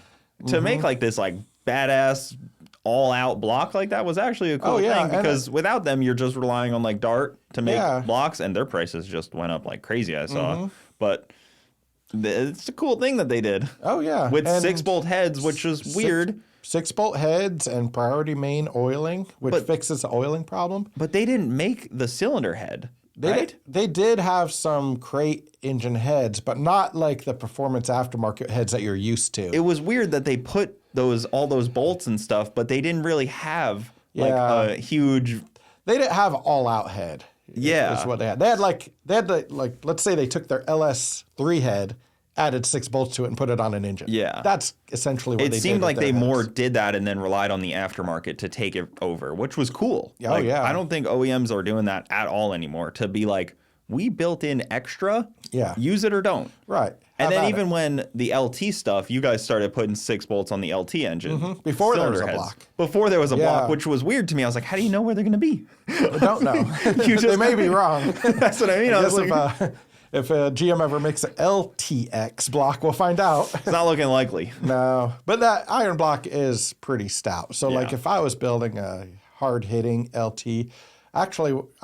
So I was involved with Soccer Mom's last build, the 388. Yeah, KSR. Before I left Texas Speed. So I got that ball rolling with that. I wanted to put in the L8T 6.6 block, but we couldn't get everything aligned to get a block in time, get the crank in time, and get everything built for him. So we ended up having to put like a lot of stuff that was on the shelf in his first 388. And I think the new build that's going back in it, I haven't listened to his last podcast, but I think it's an aluminum rod from talking to him, and a little bit stronger piston, because he did have off-the-shelf stuff in the first 388. Now it's going to be more custom built to what he needs. Yeah. He kind of, I think he went with his spec a little bit more than like, obviously Kevin's not just some guy. Right. He knows what he's talking about. He's not just your run-of-the-mill cold call. Hey, can I get a motor that makes 2,000 horsepower? Yeah, I talked to him. Actually at the Christmas tree drags last night. Oh, yeah. He's a smart dude. Talked to him then, but I've always kept in touch, even when I wasn't involved. I'm like, hey, man, those guys taking care of you? If you need me to go twist some arms over there, let me know. I know some people. Yeah. I really am excited for the future of the LT engine more than most engines right now. Because I think the LS has run its course. Yep. They're starting to be as common and as expensive. Even junkyard LSs are going up in price pretty quickly. So the next logical answer is LT stuff. And I've seen BTR has obviously put a lot of energy into LT. And other LME has done a lot of energy into LT. Even didn't BTR just drop the cantilever rockers or whatever they were, the fancy stuff? All kinds of cool stuff. They do have some rockers, just to help the LT program, I guess, right. for And these I think guys. nobody's really focused on the LT stuff. Like, it's been out for a decade. Yeah. I built the first LT stroker in existence in like 2013. There wasn't even a Stingray. Like, we fudged and we sent GM a VIN number and said, yeah, we need an engine. Oh, yeah, I remember Yeah, we hearing. got 2 engines. How did that work out? So you guys. They wanted them back. We were like, oh, they're already apart. So I remember hearing that story a little bit. What happened with that? So GM announced that the Stingray was coming out. Yeah, And it was going to have a new direct injection LT engine. So we had the engines probably, I want to say 3 weeks before the car was actually even available. And what Jason had done, he's always conniving and doing crazy stuff. What he had done was he found 2 VIN numbers and sent them to the dealership and said, oh, we need replacement engines for this. And so we ordered 2 engines, and they were, I don't know, $10,000 each or something. For development, you spend the money and you get the engines coming. Yeah. So Which one got realistically isn't that bad. So I got to tear down both of them. So one of them became like the test dyno mule heads and cam engine, sent the heads off to be ported from the port developer. Started doing camshaft stuff with comp because we were working with comp at the time. And then we turned the other one into a 416 stroker. And, I dynoed the very first, as far as I know, I mean, I can't think of anybody else getting a stroker engine done that quickly. I have it like in my Instagram feed from way back then. First 416 stroker, because we had the stuff to do LS strokers, and then we had to just fast track the pistons and, LS rods fit in it. Yep. So we put an LS crank in it. So we learned how to fit the crank, and there's no aftermarket LT bearings at the time, so we made LS bearings fit. And now you could buy everything. And there was zero information at that time. Zero, yeah. None. Yeah. Nobody even knew what they were going to see. There wasn't even, like, now you could get bigger injectors. There was only the injectors that came with the LT1. There wasn't LT4. There wasn't LT5. And you guys didn't really have a management system for that? We had a stock computer from like a truck running it, and mass airflow system, all of the quirks that go along with that. It's a pain to tune any of the modern torque-based stuff. Yep. It's so hard when you don't have the car that complements the engine. Yeah. You only have the engine, and it doesn't have a transmission. It doesn't have anything, so it doesn't know any torque. It has no idea. So you have to like max out certain tables and change the numbers in other tables to 0. It was days and days of tuning just to make even a dyno pull, just to make a clean pull. And then once you had it figured out, then you could make pull after pull. Did you notice the direct injection, like cube for cube, was making more power? Oh yeah, you could see it in the stock baseline, and it's more of the early power. Like early on, like 3,000 to about 4,800, you could see that big difference in what would you attribute that to? I think some of it's from the VVT and some of it's the direct injection, because you're controlling at high pressures the fuel. Whereas what we call low pressure fuel systems now, it used to be high pressure, but now it's low pressure. Yeah, 140 PSI is nothing. Yeah. So 60 PSI of a low pressure setup, you kind of have, you're spraying the fuel in the intake, and then the engine's sucking it in, and then it goes into the cylinder and compresses. With direct injection, it's right in the cylinder, and you control everything about it. So you could have higher compression. You could get a little bit more greedy on some of the tuning and run it leaner, and it is right. It's actually pretty amazing technology. I was talking to one tuner about it, and he was talking to me about the cylinder heads and his tuning philosophy on how he has to incorporate the injector pulse, the cylinder wall, coating the runner, the intake runner. So we had to account for that on all of his tuning to make these it's like the R8 tuning, where they're trying to be like spot on, but also a 780 car that you can drive 1,000 miles. And he was working on like making sure that he had the timing right on just coating the runner, and that little bit of extra fuel keeps it from like lean popping or something stupid. Yeah. And like these little things, it's just cool to hear, because those cars, the R8s, are dual injector per runner, which is nice. It helps. That's pretty interesting. I know the ZR1s are like that too. So the other advantage with direct injection is like a low pressure fuel system is spraying a certain fuel volume in the intake port. So that fuel volume is displacing air. With direct injection, it's only air through the intake port, and then the fuel is directed into the cylinder after the fact. So you're not slowing down your air. You're not taking up that air volume with fuel now. Now you have more air versus a port fuel injected engine. It's like this little quirk that you don't even think about. And for people that have never actually seen this too, the fuel, there's a fuel lobe on the cams. Yeah, the cams have a fuel lobe. So it's, I believe stock, it's about a 1/4 inch of lift, 250 thousandths. It's like a little triangle lobe. Yeah, and it doesn't pull fuel to it, so you still need a in-tank fuel pump to feed it. So it's kind of like a lift pump, I think they call it. Yeah, like so if you think of like a two-stroke engine, it's kind of like that. So the piston comes down, uncovers an inlet port, fuel comes in, then it pushes it, and then it goes past a one-way check valve. So it's about 1,900 PSI is what it is. So LT book coming? I'm working on it. I've proposed a LT engine book because I feel there's a need for it. What my publisher wants to do is update this one first. We could talk about the update of this one. So this, the GMLS series, the swap book, the new one that came out, that's actually an updated book. So, wow, this one has a lot of pages. Yeah, so it's about 32 extra pages, which is a lot more content. So the first time I did the book was 2010. So if you think about LS engines, the technology that's changed in the past 13 years. So now you have Holley Terminator X, you have Holley oil pans, you have Holley mid-mount accessory drives, you have Fuel Tech has stuff, Haltech has stuff. All of these swap companies kind of they've made stuff before, but now it's better. Yeah, I'm at the Holley digital dash spot right now. The Reversion Raceworks has their dash bezel, so you could run the Holley dash now. Yeah, I have one in a my, lot of those different cars. I have one in my SN95. And those guys are going to love me for shouting them out. They're good Reversion dudes. Raceworks. Yeah, no, I have their dash inlay. Awesome. Yeah, they're cool. It's all 3D printed, 3D scanned stuff. I talk to those guys about once a week. I like those guys. Yeah, I like hanging out with them.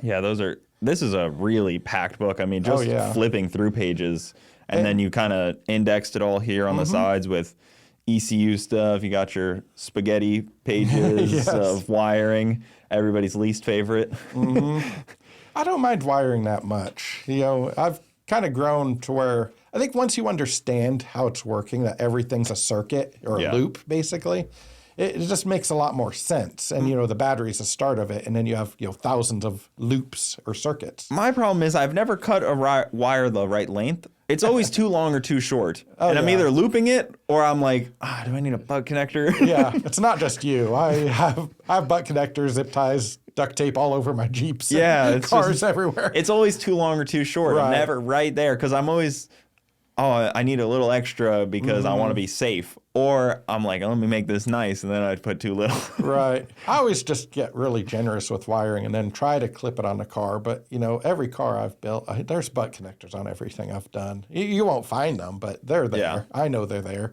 But anyway, the book, the swap book needed an update because there was just so much stuff that had been kind of evolved. And I think the LS swaps are kind of, like you said, it's kind of been done. It's at its, I would say, peak.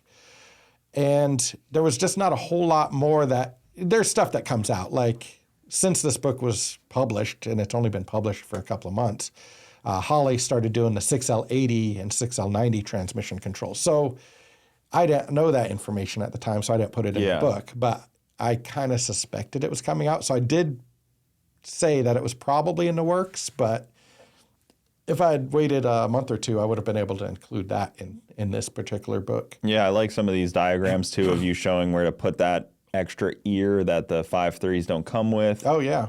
On simple things like that. Yep. People would never think that, and you just... Yeah, the iron blocks 5.3 and 6.0 don't have that extra bolt hole. The boss is there, but it's not threaded. Yeah, exactly. It would have cost GM a nickel to put threads in there, but, The supercharger section, I love me a good OEM supercharger. Yeah, the LSA blowers, it's hard to beat that 1.9 Eaton blower. I'm such a weirdo about those because they're just so good. They do better than they should. The packaging is nice. Yeah. Like, I can go on about the LSA stuff, but there's something special about that blower. I saw one, speaking of Marketplace, I saw one on Marketplace today for $1,800. And if I was back home... It's 11 a.m. and you saw one today. Yeah. If I was back home, that would be in my garage right now. Yeah.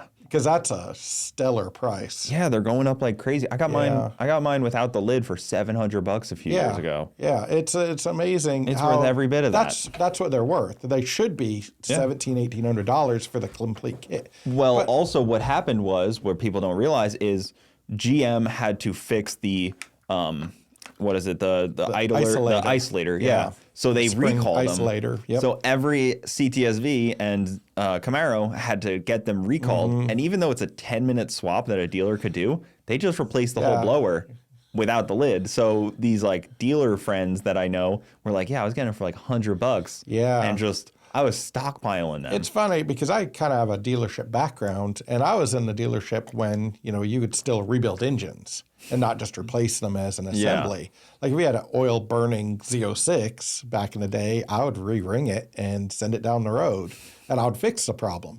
And now a lot of the dealerships just swap the parts, like the Supercharger. They could have put a $12 isolator in there and not had to replace the blower. Well, it really wasn't even that bad either. It was just like wearing on the aluminum a little bit. There's like a little torsion spring inside there, and sometimes that spring would break and cause it to rattle around. That's all it was. It was a noise. It wasn't really anything. Noise. And it's legitimately 10 minutes to replace. Yeah. Like you don't even have to take the blower off the car, I don't think. No, you just like I think you have to loosen it to get the front snout off on the car, but it's not hard at all. Yeah. Like you said, it's an easy. I think Lingenfelter had the deal, and it was like nothing. Like and I think they were charging like $40 for the isolator, but if you had a buddy that knew how to make them, you probably could get them for almost nothing. Yeah, but even $40 is when you got $100 blower that needs a $40 part, and suddenly you have a 1.9 blower that goes on. Those blowers keep going up in price to where it's almost like I saw one for like a kit for $4,500, and I'm like, that blower's not worth that. Yeah, because at a certain point, I'm just going to buy a new blower from Magnuson or Whipple because you're not that much further away from buying something brand new that comes with absolutely everything you need, probably some sort of warranty. Well, now a lot of companies are making their own version of the LSA. Yeah. Their own cast version. Yeah, Kong had one, I believe. Yep. Yeah. Boost District. Yep, Boost District. Yep. Yeah, he's got a really nice piece. I talked to some of those guys. Rashad. Holly West, I believe, was where I met him. He's got them on the C8s and stuff. Yeah, I think he made like a billet fuel rail too for those. He's got really nice stuff, and they put the 2300 rotors in, or 2600 rotors in them, so they could put the bigger rotor pack in there. That's pretty cool. And that's the Achilles heel on the LT blowers. Yeah, is the LT small blowers, as they made a 1.7 liter blower. They freaking shafted everyone. Yeah. You could buy those blowers for cheap, like the LSA blowers, but I wouldn't want one. I know. How sad is that? Yeah. 1.7 liters. I mean, just go back instantly. to the old, what was the old Lightning blower that they had? Wasn't it about that? Like, I think it was about somewhere in that range. Yeah. Or it might have been 1.9 even. So, I mean, it just seems going backwards to put the 1.7 on. And I think it was because of the hood profile. They didn't want to put a hood on the C7. Well, I think even they had heat issue recalls almost instantly on the Z06s. I know there was a bigger intercooler that even came a bigger out later. brick that goes on the top, like a little thicker.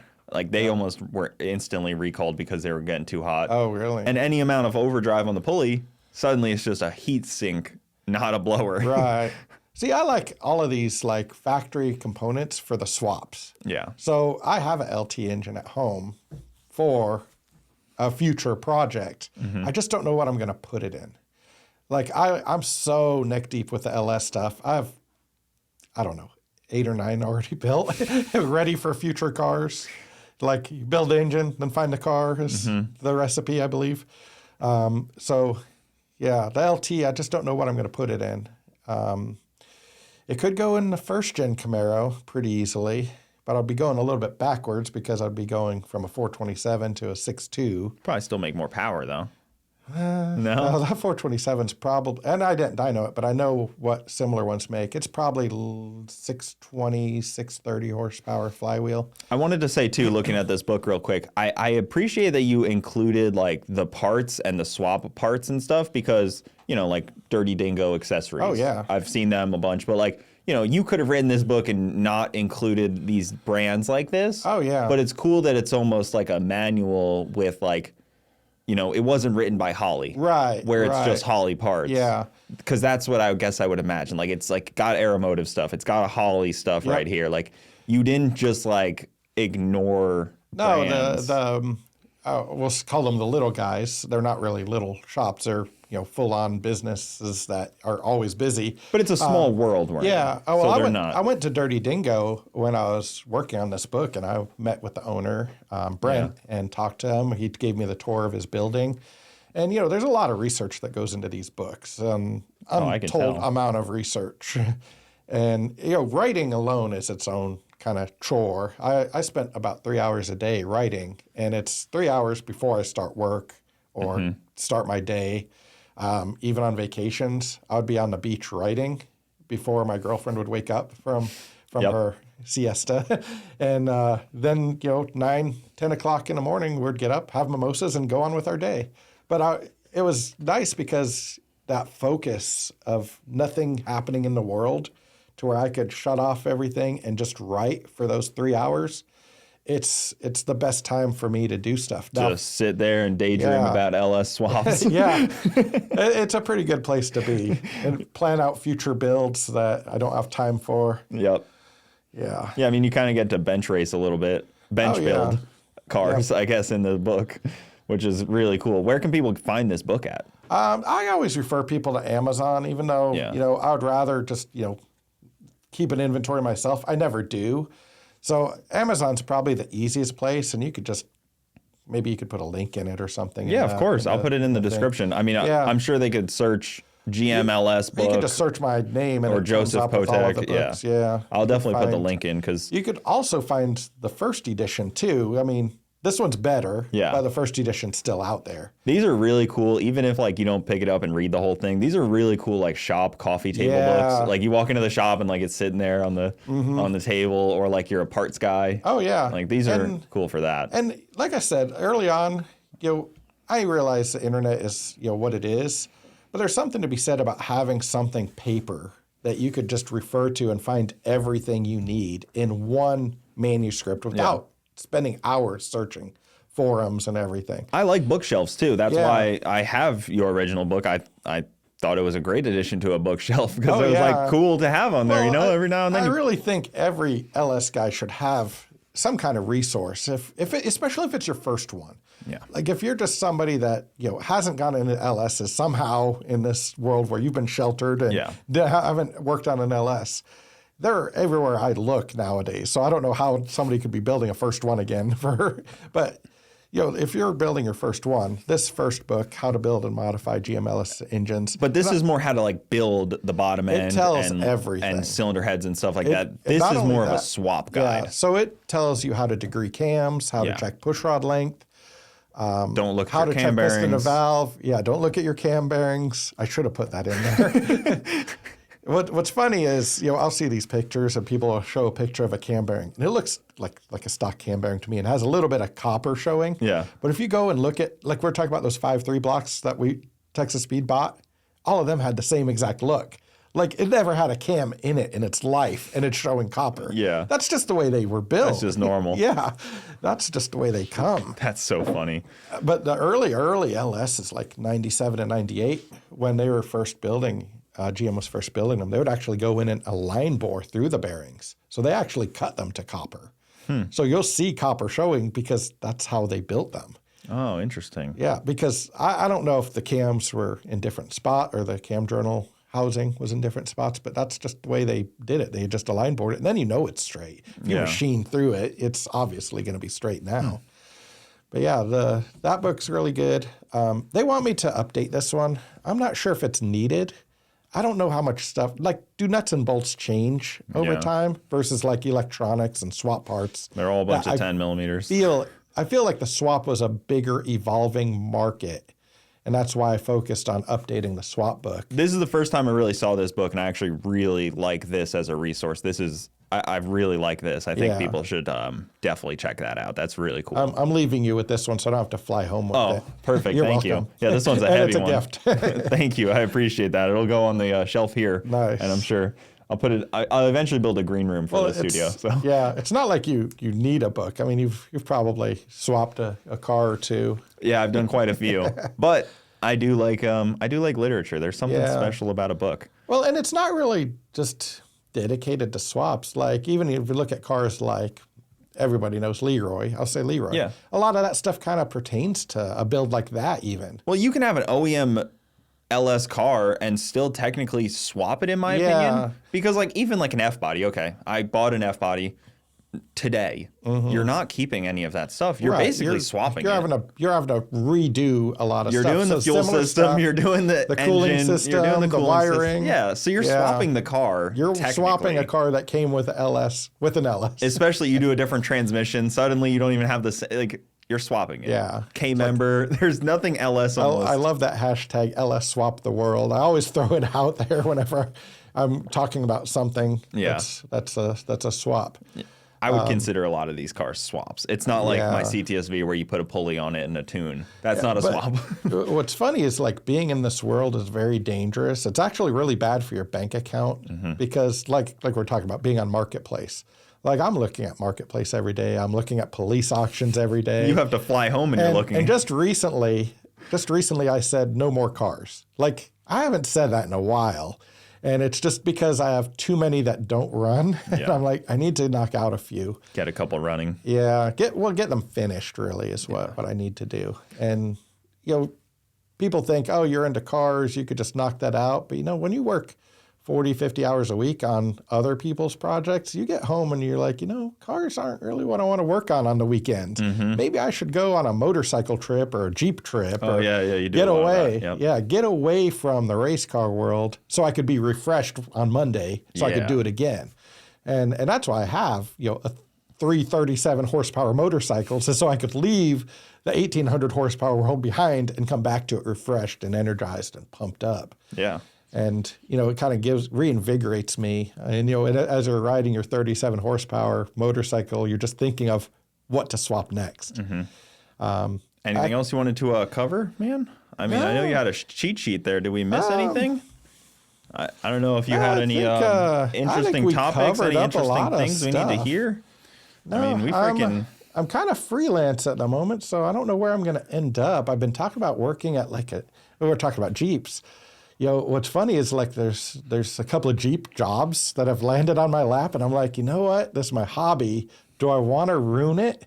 But at the same time I'm ruining that hobby, I'm opening up the LS hobby again. Have you met the guys up at Bruiser Customs? I was there yesterday. In Tampa. I was there for half the day yesterday. That's right next to Faster Homes, actually. Yeah, I might try to hit there. them up for lunch actually today. They're cool. It's a cool deal up there. They build a bunch of cool stuff. Oh yeah, I was talking to him. He's dabbling in a lot of stuff. I went by his house and then got invited to a shop, so got to check out the place. Pretty hardcore. That was actually one of the places I was checking out. On this trip. Very cool. Huh. Yeah, Bruiser, I've been talking to him for a while. I'm sure, because he's been doing LS swaps on Jeeps. He sent me the stuff for my Jeep. Yeah. So I haven't finished it or even really taken it apart. I've been waiting for the engine to pop. I bought this, so my blue Jeep that you always see me driving around in, I bought it with a knock. It had an engine knock when I first bought it 5 years ago.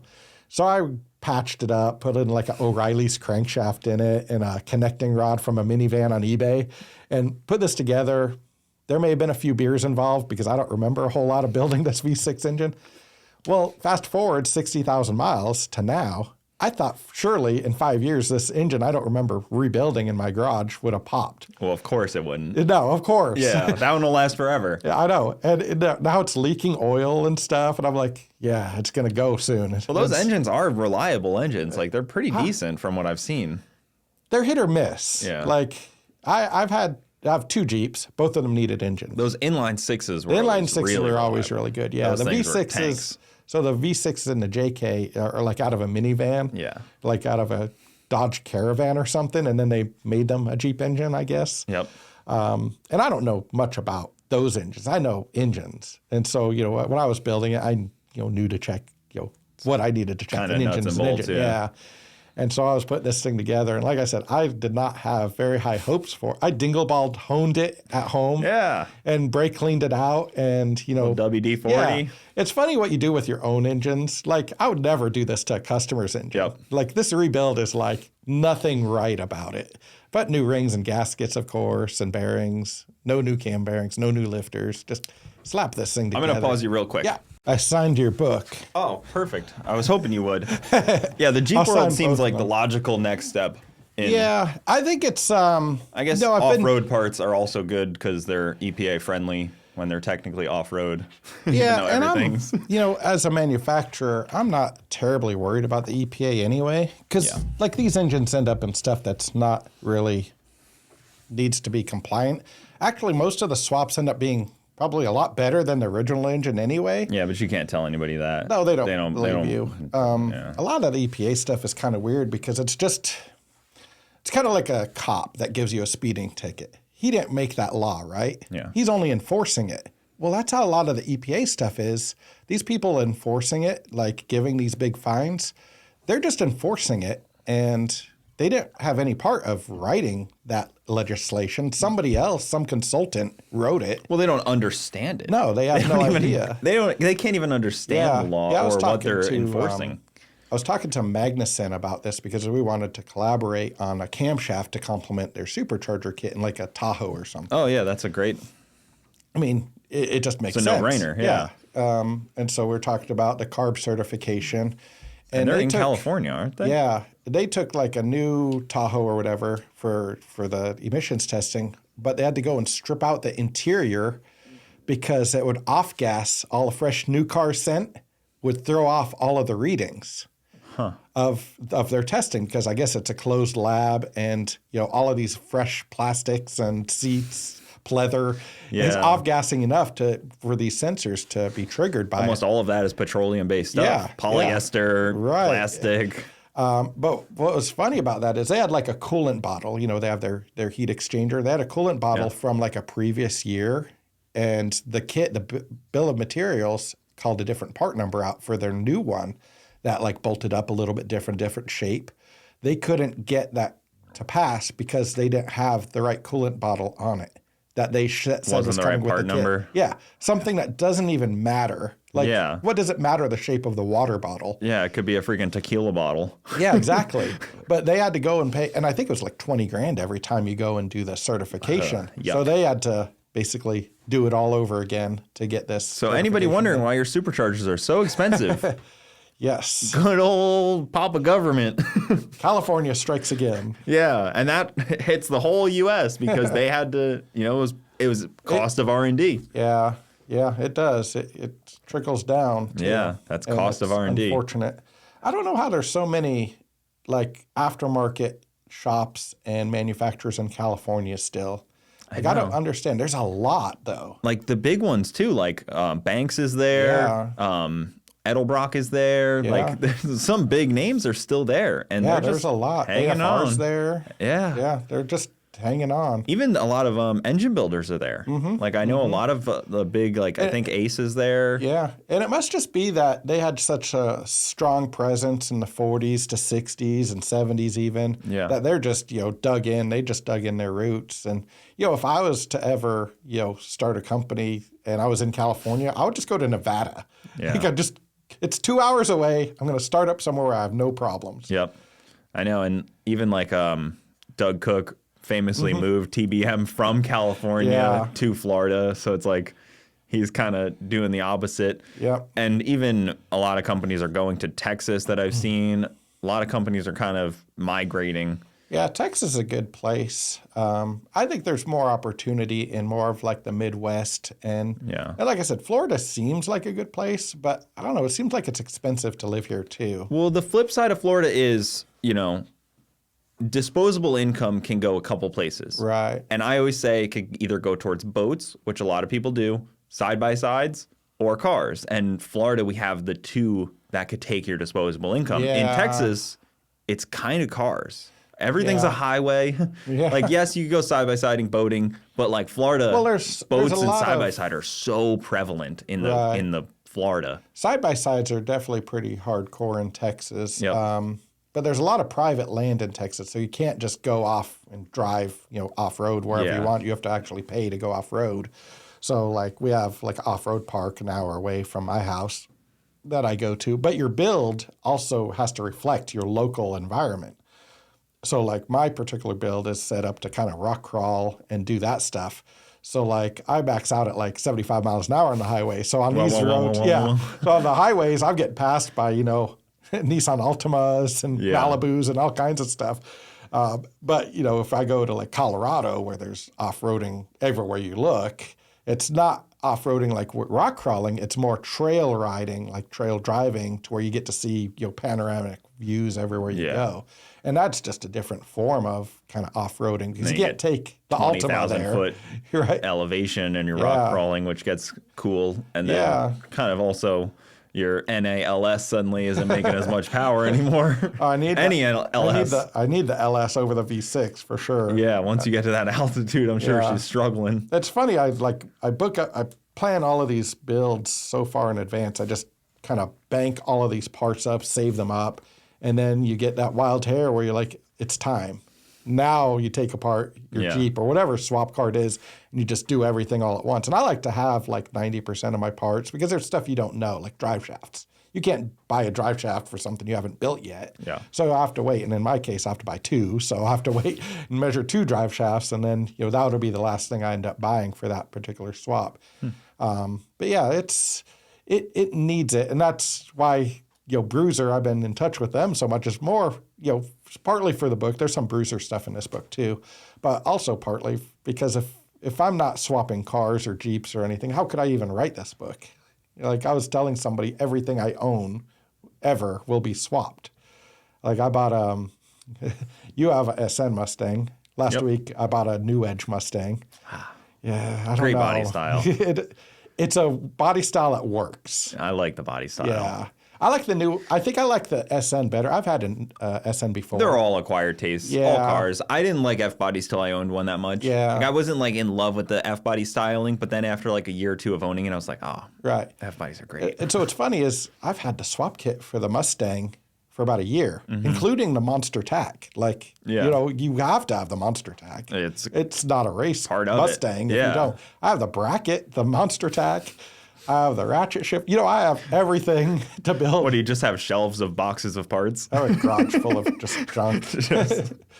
But it's very selective junk. I'm sure none of it's actually junk. No, it's like a lot of cars in pieces that haven't been built yet. Right. Being friends with Jason and Trevor, their junk is actually my treasure. Yeah. Because they're like, Jason, for instance, let's say he breaks a connecting rod. Or 2 connecting rods, and he had a set of billet rods. Well, he won't go and reuse the other 6. But so if he breaks enough engines, I have enough parts to build another one. Yeah. And I'll run the other 6. They're proven, right? They've lived under the fire. They're not going to break. They're fine. They're fine. He weeded out the bad ones. Exactly. That's the quality control. That's the quality control. So I got the best of the best. Yeah. At home. Well, how can people follow you, man? This was awesome. Best is probably just Potak at HP Colt, my Instagram. Yeah. I could give you that. You keep up a good amount of posting on there with your travels. I try to stuff. Yeah, having multiple hobbies and it's exhausting sometimes. Yeah, and maybe somebody will reach out to you looking for your unique set of skills. Oh yeah, on the job hunt I'm going to use this as a recruiting event. I don't even know about that, but like somebody may be looking for your exact thing. I know you're freelance right now because you've been BTR, Texas Speed, books, kind of all over the place. So yeah, everybody knows me for Texas Speed, so that's why I talk about it a lot. It was a big part of my life. I mean, if you take 20 years and I'm 48, I mean, that's a lot of time at Texas Speed. It's a healthy amount. Yeah. So that's my resume, those 2 guys. 2 books, multiple books. Yeah. But good deal, man. This was a lot of fun. Oh, it was fun. Anytime you're in the area, happy to have you back on. Maybe we'll have a revisit and I'll have something else to talk about. Oh, well, this won't be a one-time deal. This was cool. Oh, I'm sure I'll be down in this area multiple times. Hopefully soon. Yep. Good deal. Well, thank you guys so much for watching. We'll see you next time.